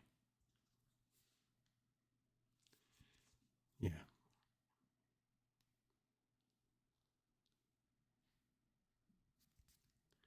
So this material, this is unusual that it's double-sided because this will be this is like a nautilus shell. So this was the outer edge of the shell, and it would have been up around like this. So you don't see them very often that you get double-sided. So this was the shell. This filled in with sediment, and the whole thing fossilized around the shale, the sediment that was in it, and got pressurized, and this outer portion became aragonite, or it was aragonite. Anyway, yeah, so it is aragonite. Aragonite is like what makes pearl have that luster that it has and gives off the colors. So this is the same kind of material that forms pearl. So this is from mineralmike.com. Is where you'll see this one. Is it on? Yes. It's on the site. And he's got several that are Right. really, really beautiful Yeah, pieces. that's probably the largest of them, but I've got some just great intense colors. That camera doesn't even show the intensity of it. No, But I don't know if we can. Yeah. yeah, just don't not worry set about up it. to If show you want to see it, go to mineralmike.com. You'll see Yeah. some good photos of it that actually kind of show it really well. Yeah, these while Mike was buying material from their stock, they wheeled these out, just brand new material, hadn't even been priced yet, and there was probably 10, 15 pieces that were just the best of the best. Yeah, so just got lucky timing and good being there at the source. Yeah, it looks better back here than. So, ammonite, fossilized Ammolite, a fossilized ammonite. Get that correct. Let's see. I haven't shown. Just here's a few crystals to show you. This is the blue topaz or blue zircon that comes from Malawi. I don't know if I can get it in. Probably showed better up there.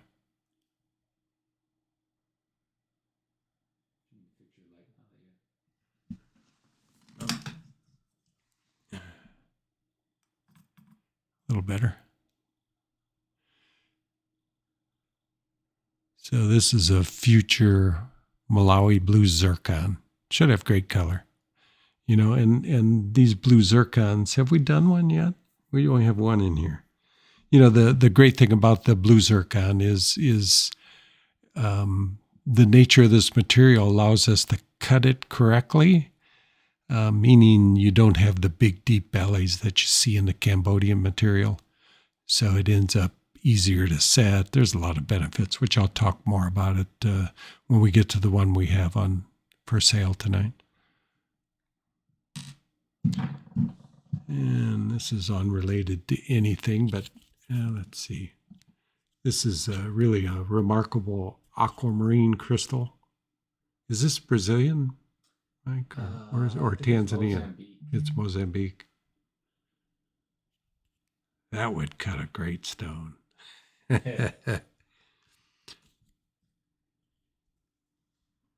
Big aqua. Just a little bit of green to it that really adds to the beauty of the stone. Aquas typically have green.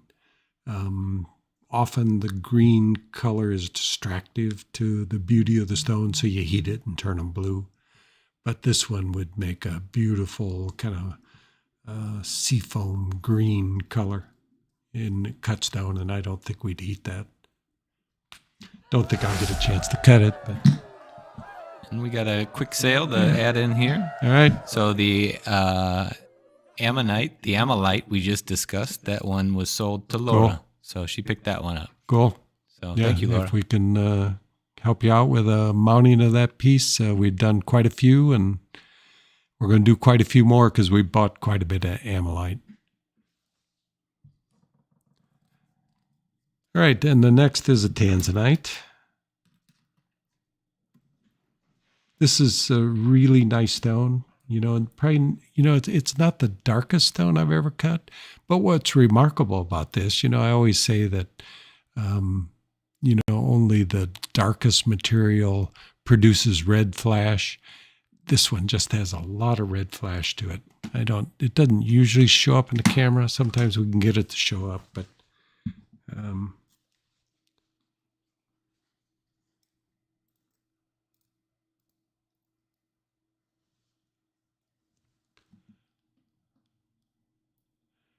probably not going to show up particularly. Oh, yeah, I could see a little bit of it. There you go. You can start seeing the red flash. This is that rare red flash that everybody's looking for and everybody wants. And I don't talk about anymore. It's so rare, and in so few stones, you talk about it and everybody goes, oh, I want red flash. Well, good luck. It just doesn't generally exist in most stones, and particularly smaller stones.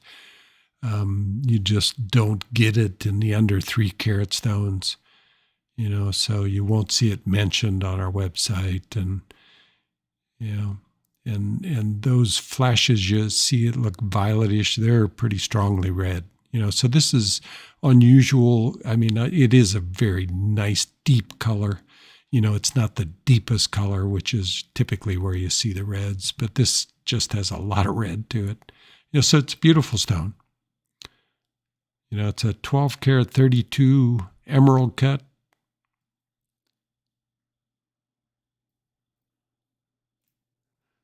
The appraised price is $14,740. Our online price is $79.90. And with 15 off, it's $67.91. So it's $551 a carat.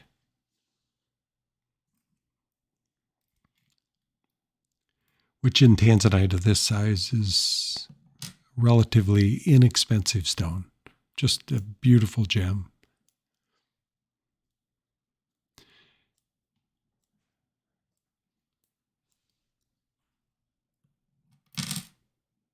And for those of you who can't see chat, Jeffrey just mentioned that he gets chats daily for people looking for Tanzanite with red flash. So if that's something you're interested in tonight, you might want to swoop it up before his emails go out, because they generally go pretty quick, especially if you start mentioning red flash.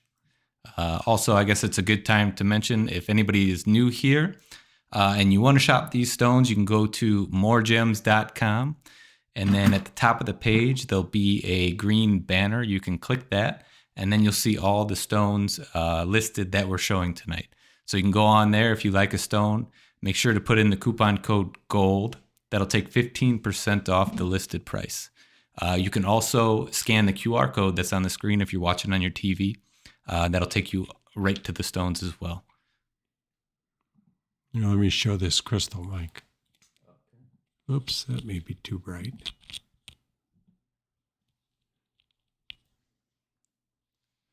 You want to talk about this crystal? Or? Okay. What's it weigh? Just over 200 carats. So this is a pretty remarkable crystal, natural, as far as it's natural Tanzanite. It's been heated. That is true, right, Mike? Yes. Yeah. So it's beautiful from many standpoints, and it's beautiful from a cutter's standpoint, because I've estimated this stone as having, you remember how much? I know it was over 10 grand. Yeah, I think it was like 13. Yeah, about $13,000 worth of stones in it. I think there's 3 or 4 different stones. Definitely one up in the tip, or 2. I think one down at this side. But this is definitely a piece worth cutting.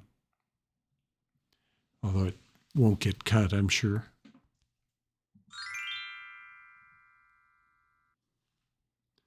Just really great color. I know there's a stone over on this side.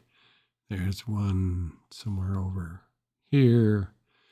And we're talking 10 karat plus stones. And it's hard to estimate just how big they are, but I think this stone that's over here is 10, 12 karat. So a stone the size of the one we're looking at right now. So it could be a $8,000 stone in there. And on the subject of cutting, I saw this comment come past earlier, Holly. I'm sorry I didn't get to it. She wondered whether you ever cut any princess cut stones. Well, not very often. Yeah, it's not only hard to find the rough. Princess cuts are hard to set, so in colored stones, when you have those points, they're a little more risky to set. If you hang around, you'll see a princess cut or something really similar. It is basically a princess cut. Be one of the few that we've ever had in the show. Princess cut. You cut any?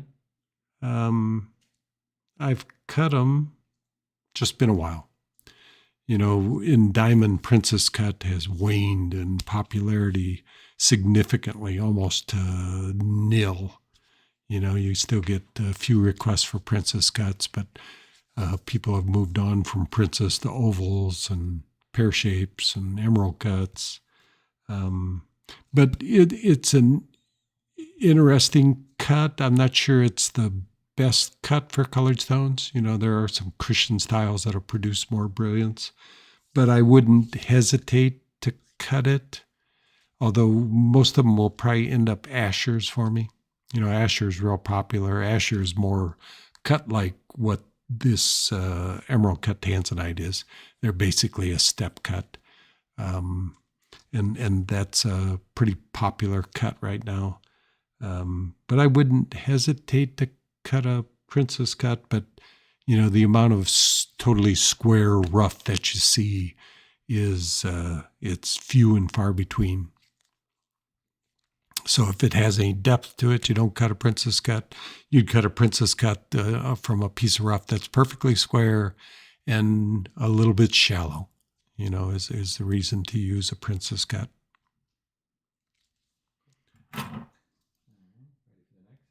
Yep. I think that one may have been sold. 187. Yeah, that one's gone. That one's gone. So we'll move on to the next. All right.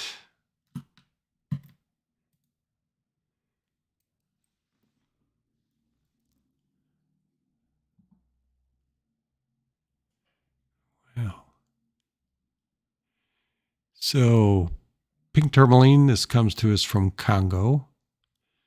This has some inclusions in it, but faces up very well. I mean, it's difficult to see the inclusions, unlike with the camera. And when you're dealing with inclusions, this is a stone that pays about $4,100, $1,650 our online price for a 9 carat, which is about $155 a carat.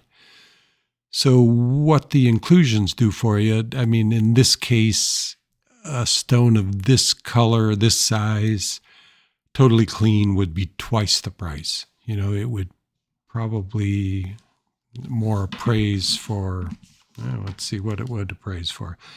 So it does affect the price, but you can get a big look because this stone set, you'll definitely have a hard time seeing the inclusions. It is a case where the wearer will spot them, but, as far as casual looking, the stone is going to appear eye clean. And tourmaline this size, just to give you an example of how inclusions affect the stone. Pink. So a 9 carat, the difference between what I would grade as the upper end of good at $230 a carat, to if it were clean, $475 a carat. So it does drop the price about half or more. So what the included stones get you is a big look for less money. And as is the case with this stone, it is inclusions that when you wear it will be difficult to see.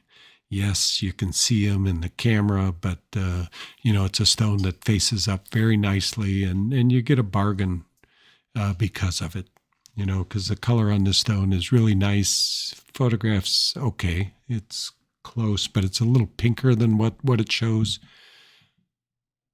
And probably, yeah, that's pretty accurate.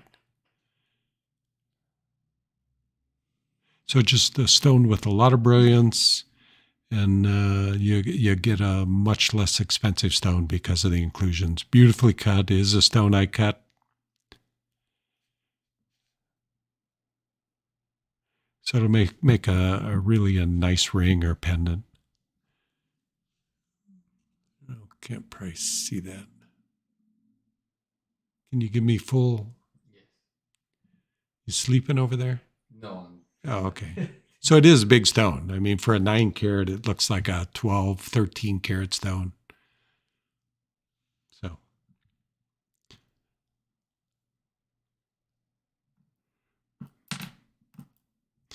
We'd like them all to be clean. I'd like to get $4.50 a carat for it, but is what it is, and it's still going to be a beautiful piece. All right, next stone is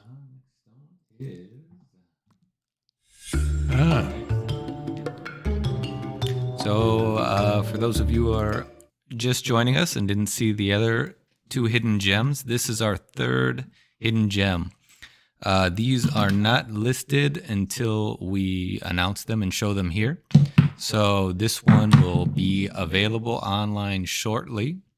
And what these hidden gems are is an extra bonus discount. So these, instead of 15% off, are 25% off with the coupon code RARE25. So people like to swoop these up pretty quick. So if you're interested in this trio, I would head on over to MoreGems.com, click the green banner at the top of the page, and then go right to the stones. This one should be right on top, front and center. So it looks like Jeffrey does have the link, and it is available now. So if anybody's interested in this trio, swoop it up. Yeah, these are really good sellers because I do a couple of times a week. We do a gem of the day, and I've done trios like this, and they just go within the first hour typically. Because this is a really nice batch set. The color is very, very close. The center is slightly off, but for 3 tanzanites, tanzanite is probably one of the most difficult stones to match because it's trichroic. I mean, it has 3 colors in it, and depending on the direction the stone's cut, you just get so many colors. You can have 10 stones and not 2 of them match in 10 pieces, even though the cuts and the stone are basically the same. You just try and match them. It's just very, very difficult.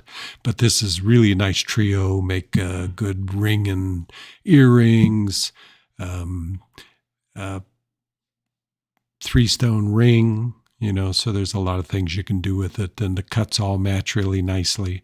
Really well-cut stones and just great color. And these are little more violet. Violet would be the 60% violet and 40% blue, so a nice mix, but a little more to the violet, which is really what has made tanzanite what it is. A lot of people they ask for blue because some websites say, oh, blue's the best. But blue is not what made tanzanite. We don't know tanzanite is a blue gem. We know it is a blue-purple gem. So really the most popular stones are a mix of blue and purple and not the more blue, although we have more blue stones if that's what you want. And somebody was asking earlier, what is the difference when you say violet blue or blue violet? Well, an adjective is like blue violet. The adjective is blue. The violet is the primary, and the first term is the accenting color, which I do list these days because somebody asked that. I list the 40, 60. I list it as blue violet. This case with this would be blue violet, vivid, 40, 60, and then afterwards I'll say more violet. So the 60% is the violet, the 40% is the blue. But the first term is always the adjective, the accenting color. So these stones, I think by the time, let's see, tanzanites, these are $525. So the price per carat's $356, which is a really good price with the 25 off. The total is $1,871. So if you're like a ring and pendant or a 3-stone tanzanite ring, this is a really good set.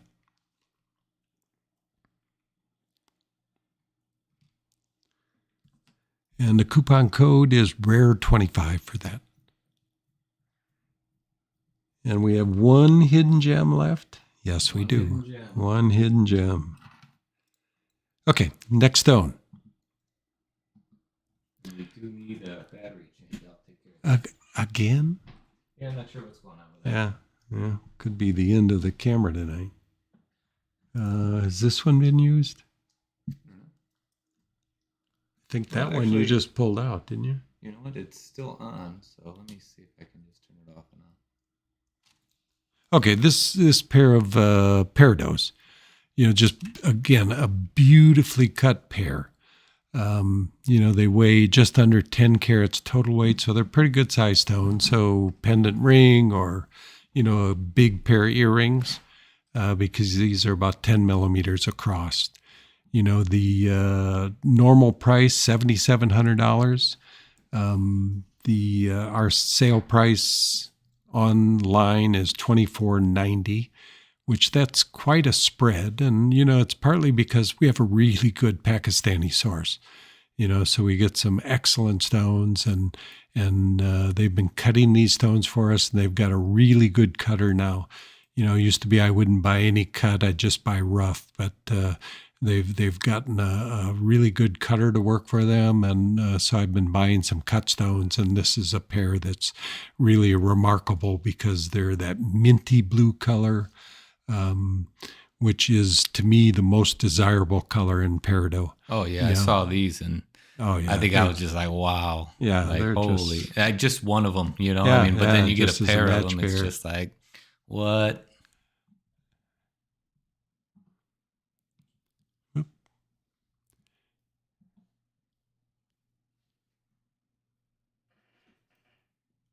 Get the whoop.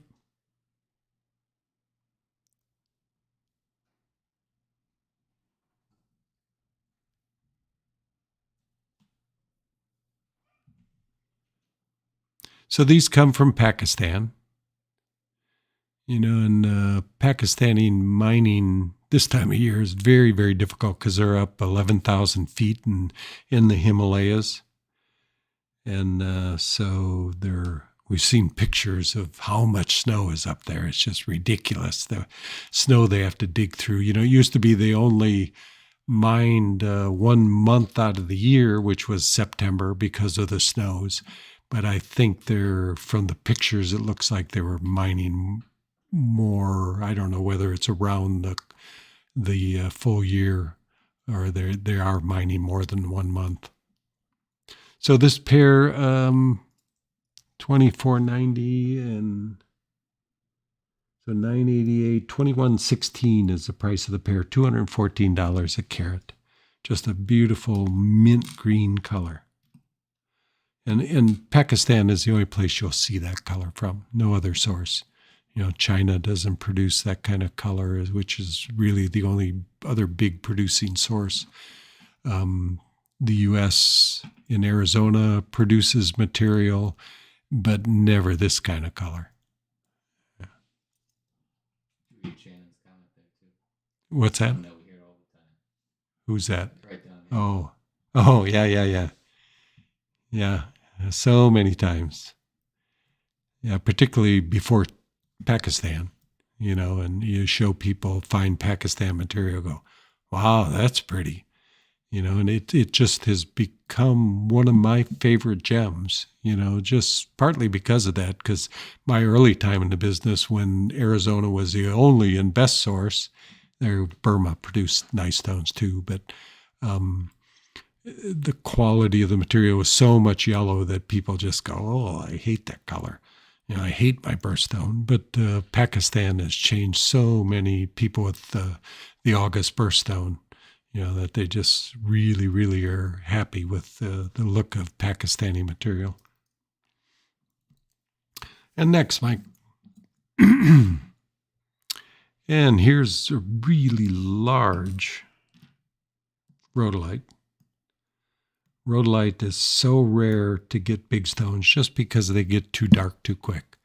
And this stone is just a fine rhodolite, not Ammolite. That doesn't have that really light color, but it is brilliant throughout and just for its size, just a remarkable gem.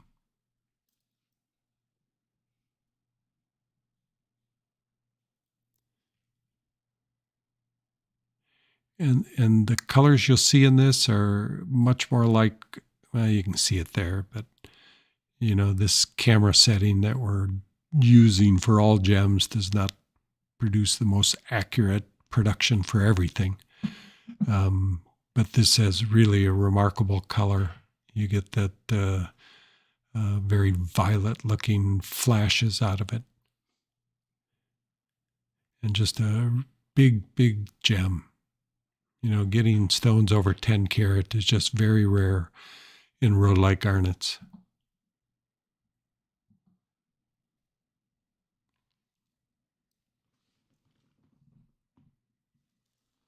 So great color. Appraise price $61.20. Our online price of $35.90. And with the 15 off, it's $3,051, $170 a carat. Which for a big rhodolite like this is just really well priced. I think it's a very, very clean stone, which is unusual for large gems like this also. And pretty darn well cut.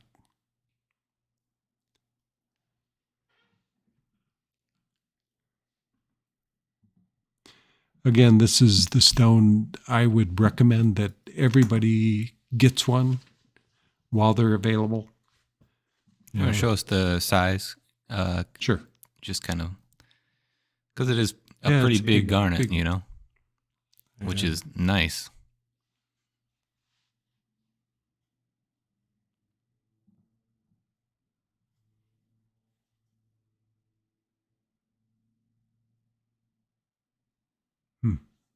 It's a manly color.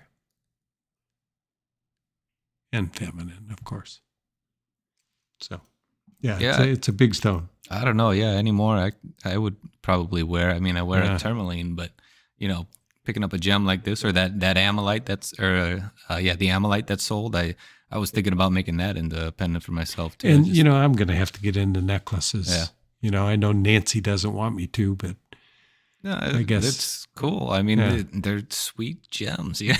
Well, and I never wear my rings because I do things, with all the cutting and working with gems that I just abuse them. When I wear a ring, if I wear it regular, I'll beat the crap out of it. Yeah. Because everything I'm dealing in is hard.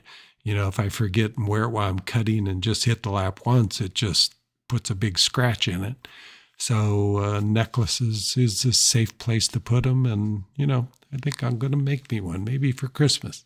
Yeah, and we've made some really cool, like man's necklaces that would just kind of feature the gem itself and in a nice solid gold mounting, And it is something we need to work on because men do like jewelry. And whenever we make men's jewelry, we sell it. We just don't make enough of it, so have to work on that. All right, up next, another Ammolite.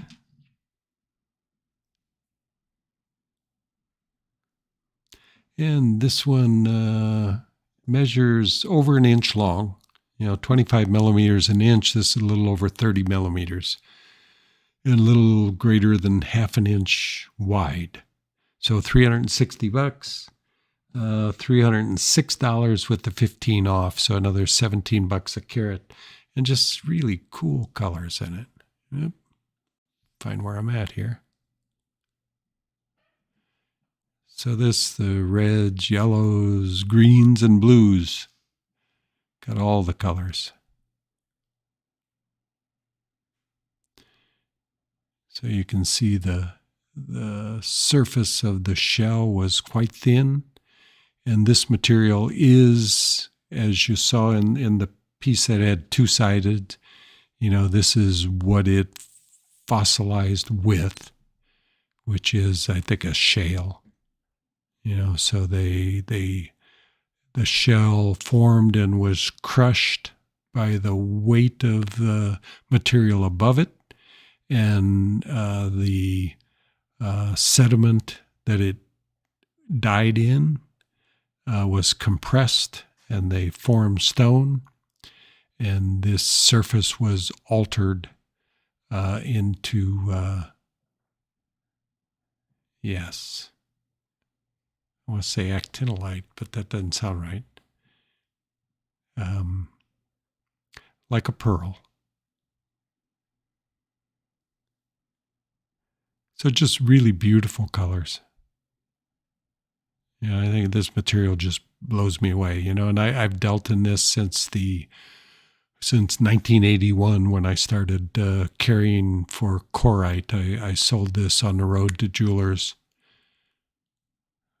which the first 15 years of my business, I wholesaled to jewelers, probably longer than that, up to 2000. Then I started retail. So 70 million year old fossil. These died with the dinosaurs. They just went out of existence then. They probably had been in existence for a couple 100 million years. So they're from the Bear Paw Formation in Alberta, Canada.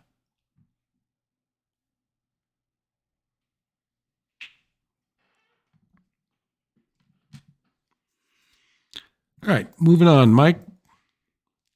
All right, here's a big garnet.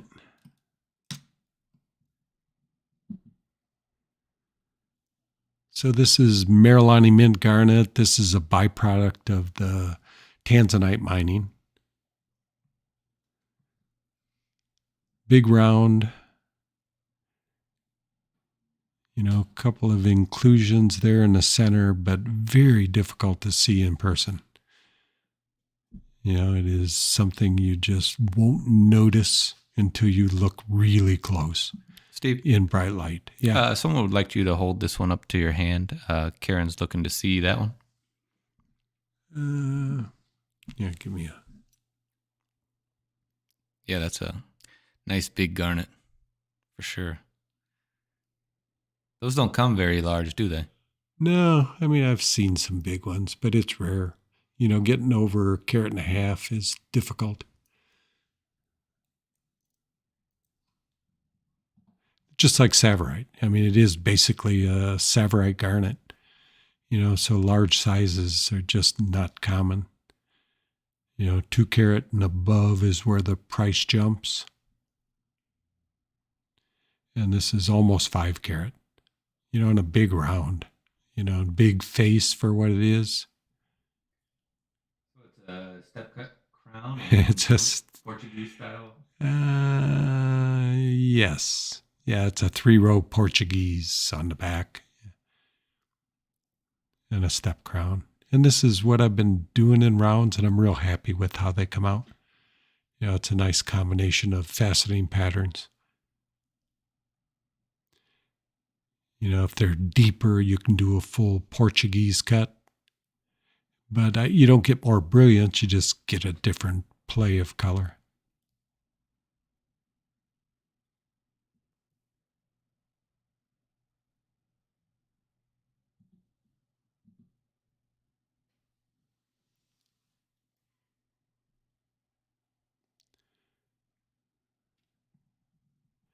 Yeah, I was happy with the stone.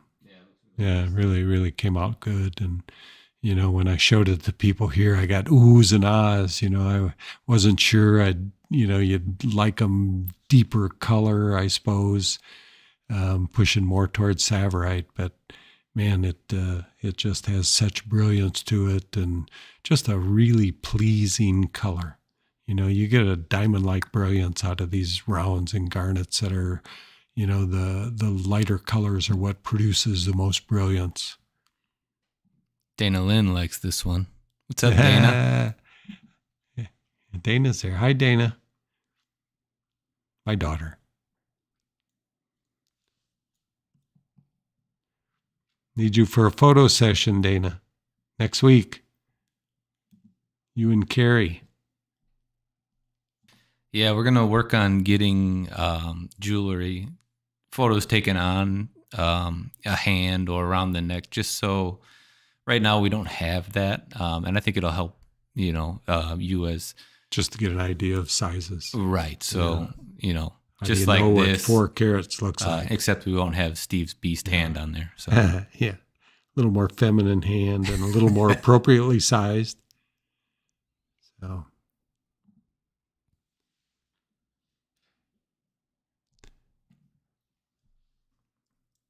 that's Marilani mint garnet. Marilani is the town closest to the Tanzanite mines where most of the miners live. And now all the marketing of Tanzanite and Marilani mint garnets is supposed to go on right within that area so the government can keep track of things. When we get there, we'll see how well that's going for them. Because typically it's tough to control the marketing of material, but they built the wall around the mines in the attempt to do that. And, we'll see probably in the next few years just how that works out for them. All right, next, another rhodolite. And this is the same cut. And this is just a really special stone. I was thrilled with this stone. Just, I can't. Oop.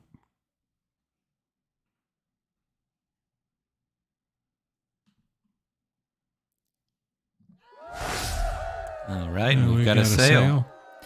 So let's see. Karen, she picked up the round mixed Marilani mint garnet. Oh, cool. And she also picked up the 5.62 carat cushion peridot. So thank you very much, Karen. Yeah, thank you. Great picks. Those are that's some exciting. Excellent stones. Yeah.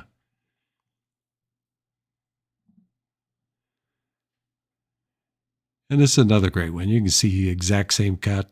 I like it. I don't know anybody else that's really doing this cut. So it's something, I'm sure somebody else has cut it, but, something I developed on my own. And I think it's a special combination. You laughing over there? I'm reading the chat. Jeffrey and Dana are going. Jeffrey said, "Sorry, Dana," because she wanted them. She liked the mint garnet. Oh, I was going to give it to you too, Dana, for Christmas.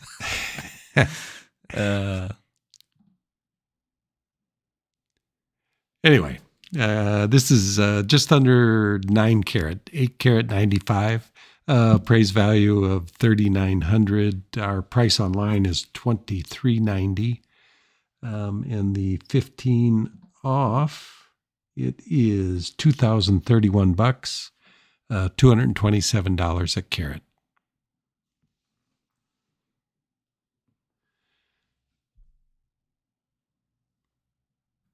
But that's a really special stone. Yeah, the cut. I like that kind of the thicker girdle on that, and just that same style almost as the Marilani mint, it's right? Same, yeah. Yeah, no, it looks great. It came out great, and I remember I photographed this one. This was just a really nice gem.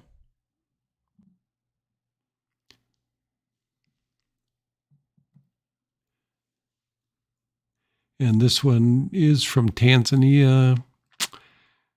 Not exactly sure where this would be. Whether it's Umba Valley, Tanga.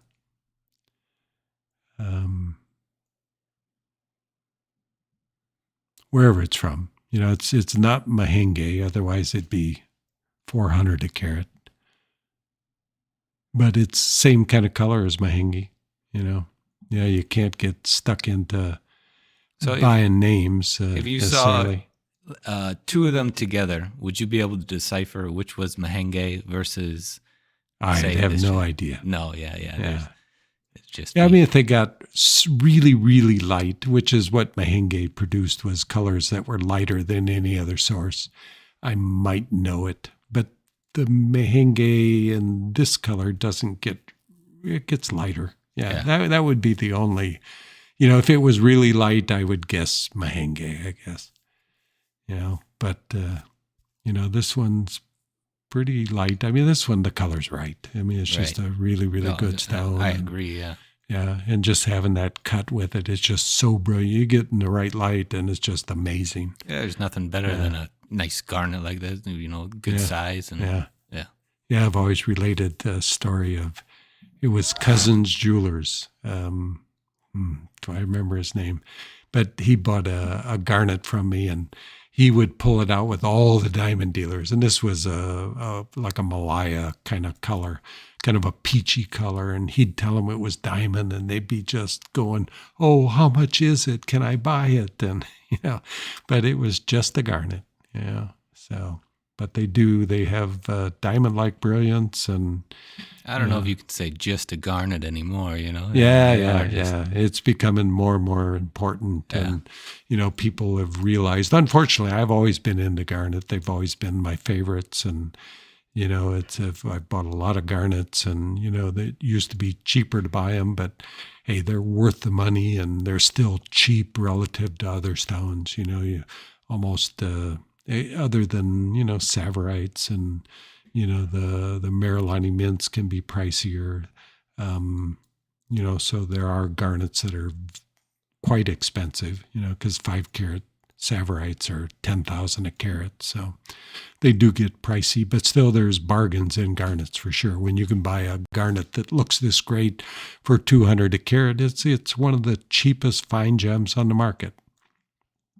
What's up, the Del Auto Collector? How you doing? He just hopped on. Oh, okay. Or they did. And I guess it's a good time to say, if anybody's enjoying the stream, make sure you guys like and subscribe. Also, if you just hopped on, like the Del Auto Collector, you can go to MoreGems.com, and then if you click the green banner at the top of the page, or the large banner that's at the top of the page, you can click that. Both of them will lead to our show stones tonight. So you'll see everything that we've shown and what's left. So if you are interested in anything we're showing forward or that we have shown, you can hop on there, use coupon code GOLD for 15% off. And I think the trio may still be available of the Tanzanites. I don't know if that one's sold or not. But that one is a hidden gem, and you can take 25% off of that with Rare 25. So, yeah. Okay, next stone.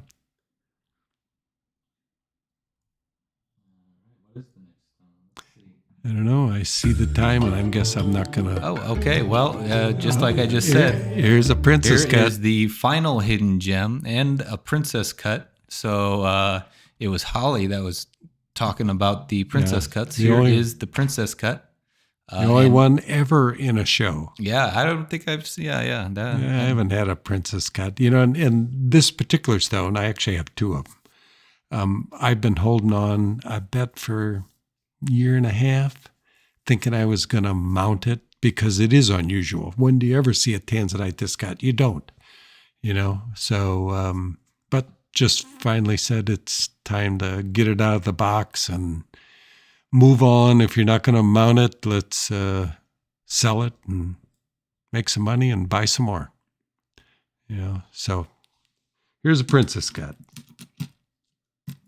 I guess I should mention too, to anybody that was new, this stone was not listed earlier. So it was a hidden gem, but now Jeffrey just made it shown, so it's not hidden anymore. And if you go to the website, if you're already logged in and loaded in, just refresh the page, and this one should show up at the very top. And then you can purchase it with coupon code RARE25, and then take off 25%.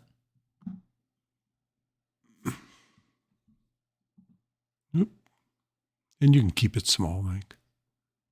It's easier to deal with for me.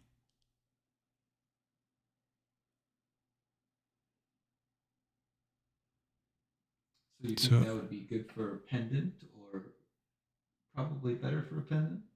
Well, no, well, it's good. I mean, good for a ring. You just have to protect the corners. Of course, you're going to set the corners.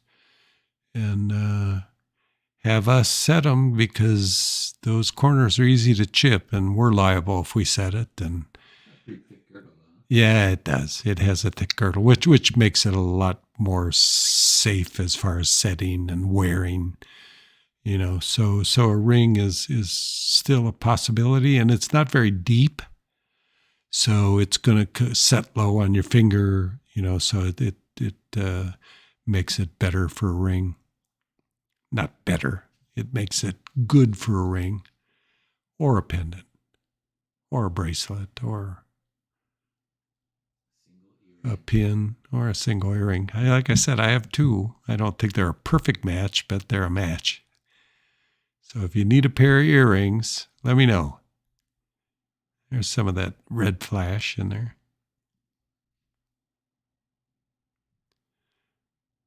So really nice stone and an unusual cut. 5,080 is the appraised price on it. 3,025 is our price online. And with 15% off, it is 25% off. 25% off. Yeah. $22.68 or $469 a carat. Which is really, really cheap for a fine stone like this. What's the size of that thing? Yeah, put it next to your finger. Can I put it here? Probably wants to see it next to your finger. Well, I don't know why this is so difficult for me. Okay, put your hand there. Put it in front of your hand. Got that. Oh, get that straight.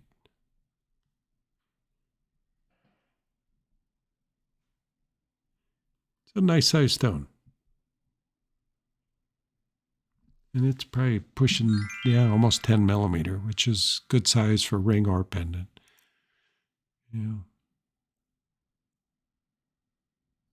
Or a chin or nose stone. Yeah.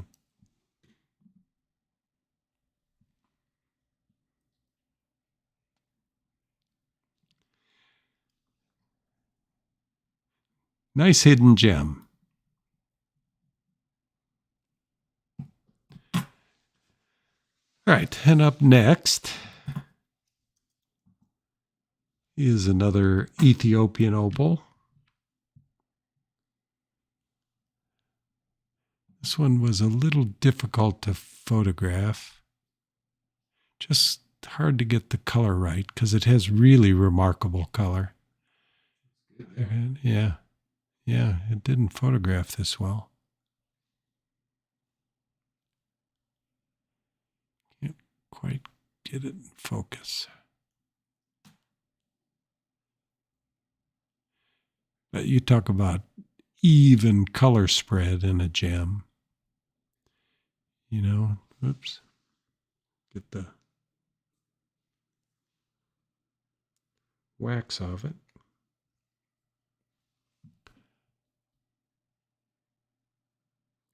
And talk about having all the colors of the rainbow.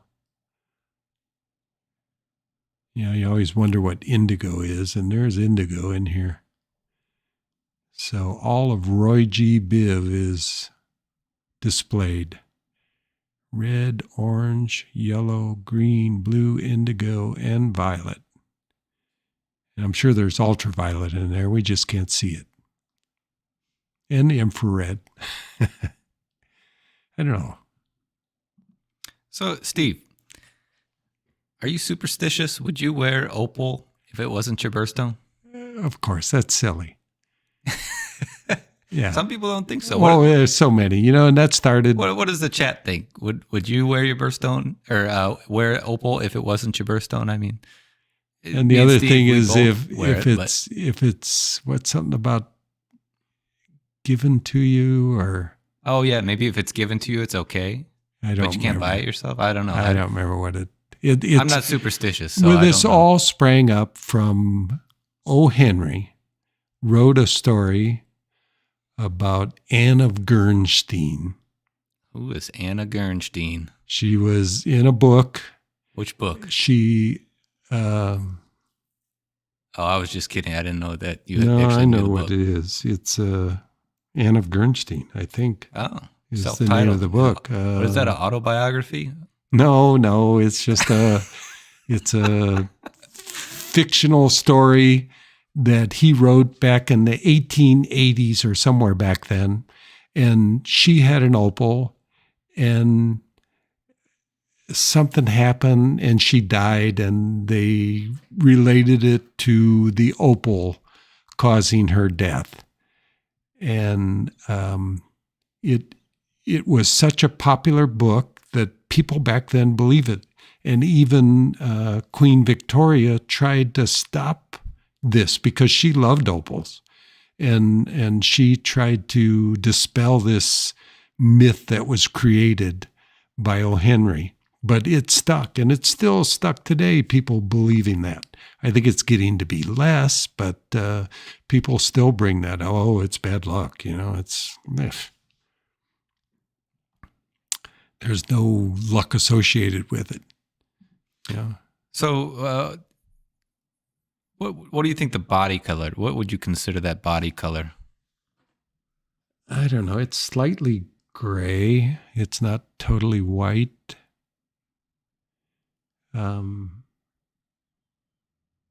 Yeah, I don't know what you'd call that body color. Off-white. Yeah, those ones kind of got those pillars to it too, huh? Almost not quite that honeycomb look, but... Yeah, you look at how these are pillars. This used to be how we identified synthetic opal. They called it snakeskin when you looked at it from here, and then it looked like full pillars, even more so than this, in the synthetics, and you could identify the Gilson synthetic opal by those pillars. But now this is the Ethiopian opal has made it more difficult because they display that kind of pillars. But wow, that's pretty incredible colors in that opal. But anyway, getting on.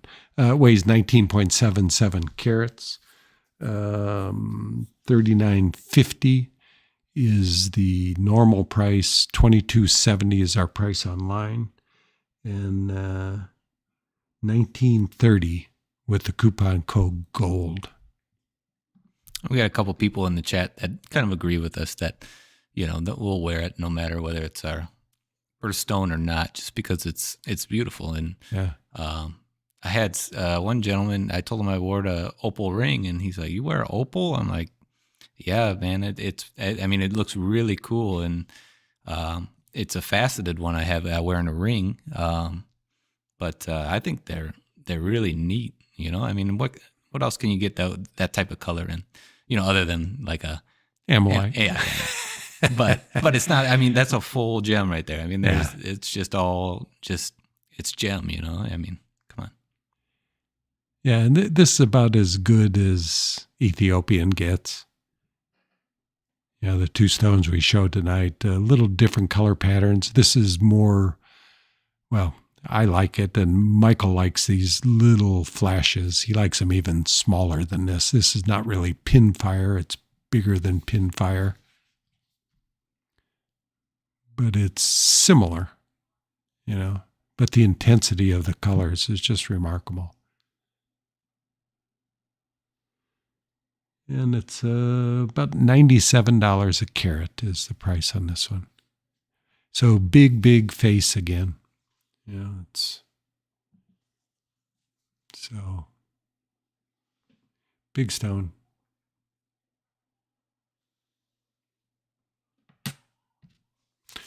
Wilo Ethiopian opal. All right, next stone there, Mike.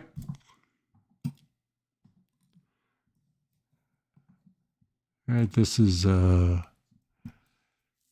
of the blue zircons that are coming out of Malawi.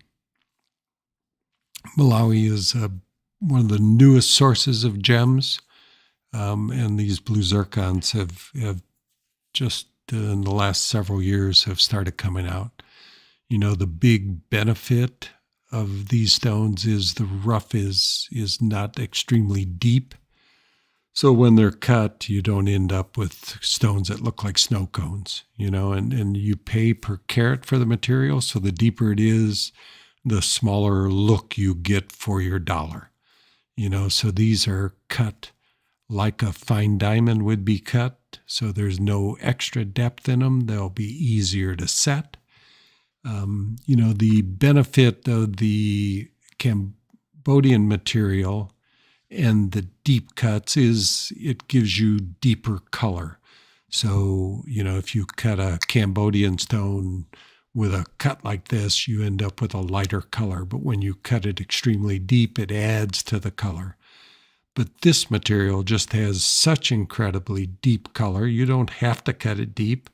The material is generally not ideal for cutting deep stones. So it works out to everybody's benefit. You get a big look, full brilliance, and deep color in a stone that is not cut excessively deep. I love Cambodian stones, but they're tough to mount just because they are cut so deep. And if you go to recut them shallower, they just lose a lot of their color, because depth of color is much based on the depth of the stone, just like looking into a body of water. The deeper you look, the deeper the color. You look at your tub and it's very light blue. You look at the Caribbean Sea and it's just this deep, vivid blue-green color like blue zircons. So blue zircon, the big benefits is its high refractive index, gives you excellent brilliance. They give you a diamond-like brilliance because they have the highest refractive index of the stones that we typically deal in. So new source, like Cambodian material, they're all heated. They start out much more brownish. It's kind of like Tanzanite, starting out brown and you heat them and turns blue.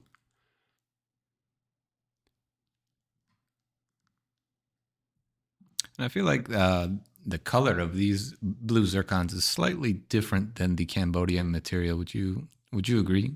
Yeah. It's kind of I don't know what it is about it, but something a little different. I mean, pleasing, but different. Yeah, the blue is different. The blue is a more saturated blue. That's what I was thinking too, kind of more almost sapphire-y like for some reason. Blue zircon is from Cambodia. It's different. Yeah. I like them both. Right. But as a setter, I'm sure you like this better than the Cambodian material. Or a designer. It's hard to design for Cambodian material. Pendants, no problem, but rings, they just set up so high. It took a while to figure out how to set a snow cone like that. Digging out the prongs to, you don't put Cambodian material in a standard mounting. Yeah. Yeah. You have Bezels to custom make everything. Too. Yes. So these have a lot of benefits to them. I'll still deal in Cambodian material because I like the color also, but this is unique and different and new, and just excited to have it. So this is $24.66 is the normal price on this stone.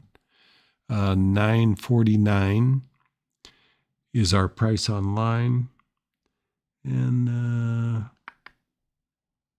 so the $24.66, that is the Gem Guide's suggested retail price for this. So it's a big spread, right? Yeah, it seems like it.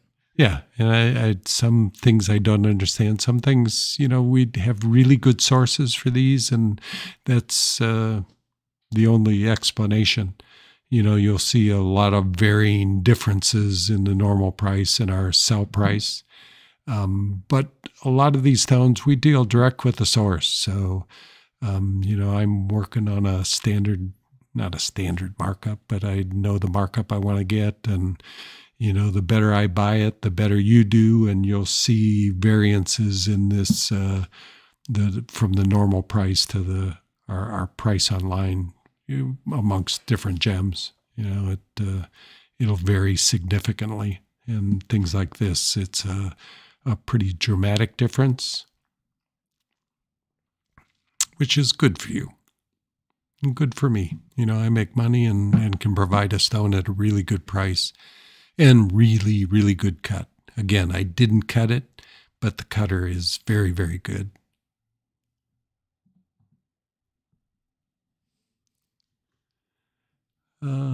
And 807 is the price with the 15 off, $196 a carat.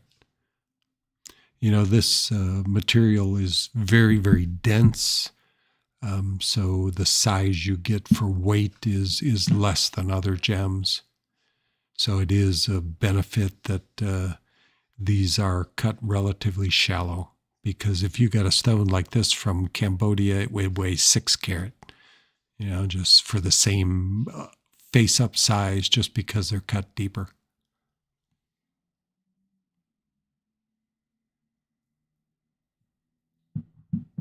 So you got any questions there, Mike?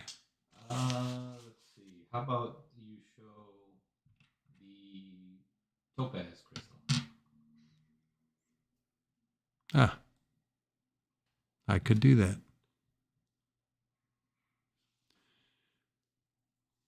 So here's a unique topaz. And unique from the character that it is the same colors that come from Ouro Preto in Brazil. The mine in Brazil is one of the few places that produces this. You'll see this color also from Pakistan. Where's this material from, Mike? I think maybe you're right. I don't know. It's on the back of the envelope. Good look at that. Is it? Oh, that's Tanzanite crystal. I don't know where the envelope is. Anyway, we can tell you where it's from. But what's important about this stone is its fluorescence. It is totally unique for a topaz. So it's Zambian. So this is chrome topaz. And what chrome does for stones, I'm not sure if it's going to show for us. I suppose I need to turn out lights or... Yeah, it might be difficult. It's just too much light here. But you can start to see it. And this one will turn really red, won't it? Yeah, it gets pretty good red in darkness. Yeah, if you get in the dark, this will just turn bright red. It's just a fluorescent character that you don't see in any other topaz other than this source. I wonder if you can see it going through it. You can start to see it turn red there, but it just gets flame red and when you go into dark. So for fluorescent mineral collectors, it's something unique that none of them have ever seen. I don't think Chris seen him? No, I don't think he had seen him before. Put it in the camera. Oh, sure.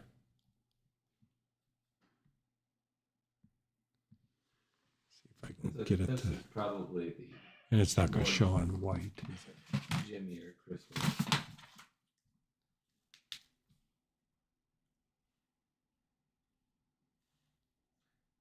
Yeah, it's not going to... It just... Yeah.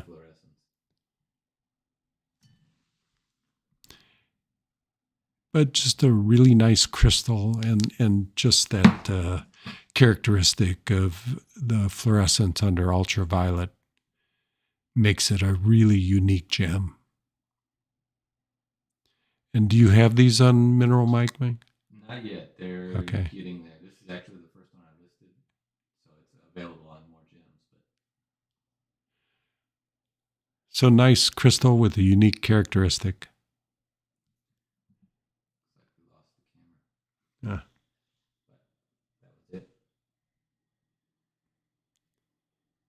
Cool.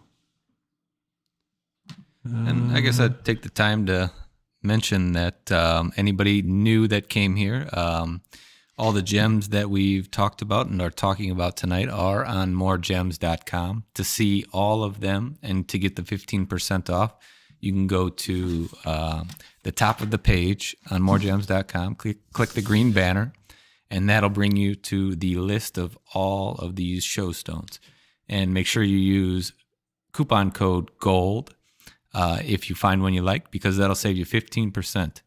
And I believe the last two hidden gems are still available, and those you can get 25% off with coupon code RARE25. And those will be at the top of the page. I think they're clearly marked which ones those are. And also, if you enjoy the show tonight and you want to see more of our content or any of the new cut gems that Steve puts out, make sure you like and subscribe to our channel, because then you'll see all of our great new content and hopefully pick up something first. So YouTube is generally where we're posting our newest pieces first, so that's where you'll see them, other than our websites, of course. And if anybody has any other questions, I think we've made it through most of our show tonight, because we couldn't show this. Well, the camera's still working. Yeah, just turn it off and on and see if that'll work. And there may be did you have a couple others in? Well, I was going to show that blue topaz that's sold, just because it's special. Yeah. And it is very special. Yeah. So this one, it had sold earlier tonight, but it was a great piece. That camera's still not working, huh? No, did you turn it off and on? Yeah, I did. It's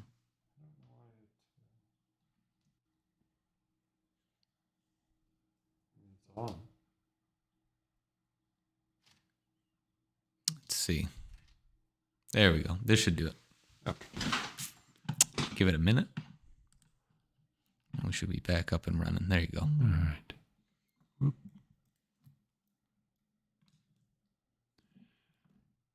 Well,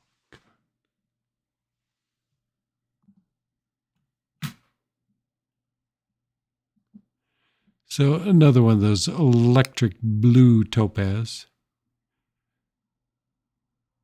This one, did I show it earlier when it sold? Cut by Linda Thierry. I don't think you showed it. Oh, okay. We showed the picture maybe. And I had to finish it last minute cutting the table because she had to leave. And we've got another sale that just came through. So that was for the Princess Cut Hidden Gem. Oh, cool. The Tanzanite. That was sold to Roger. They picked that one up. So yeah, thank you, Roger. Thanks, Roger.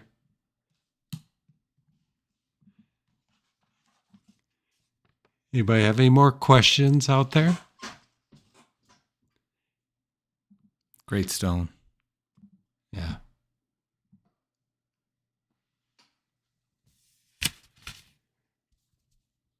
All right. Folks, remember, shop online at MoreGems.com. We want to thank you for watching tonight. And don't forget to subscribe and click the bell to get alerts for when we go live. Also, check out our video links at the bottom of this stream. That's going to do it for us tonight. I'm Steve Moriarty. Keep on gemming.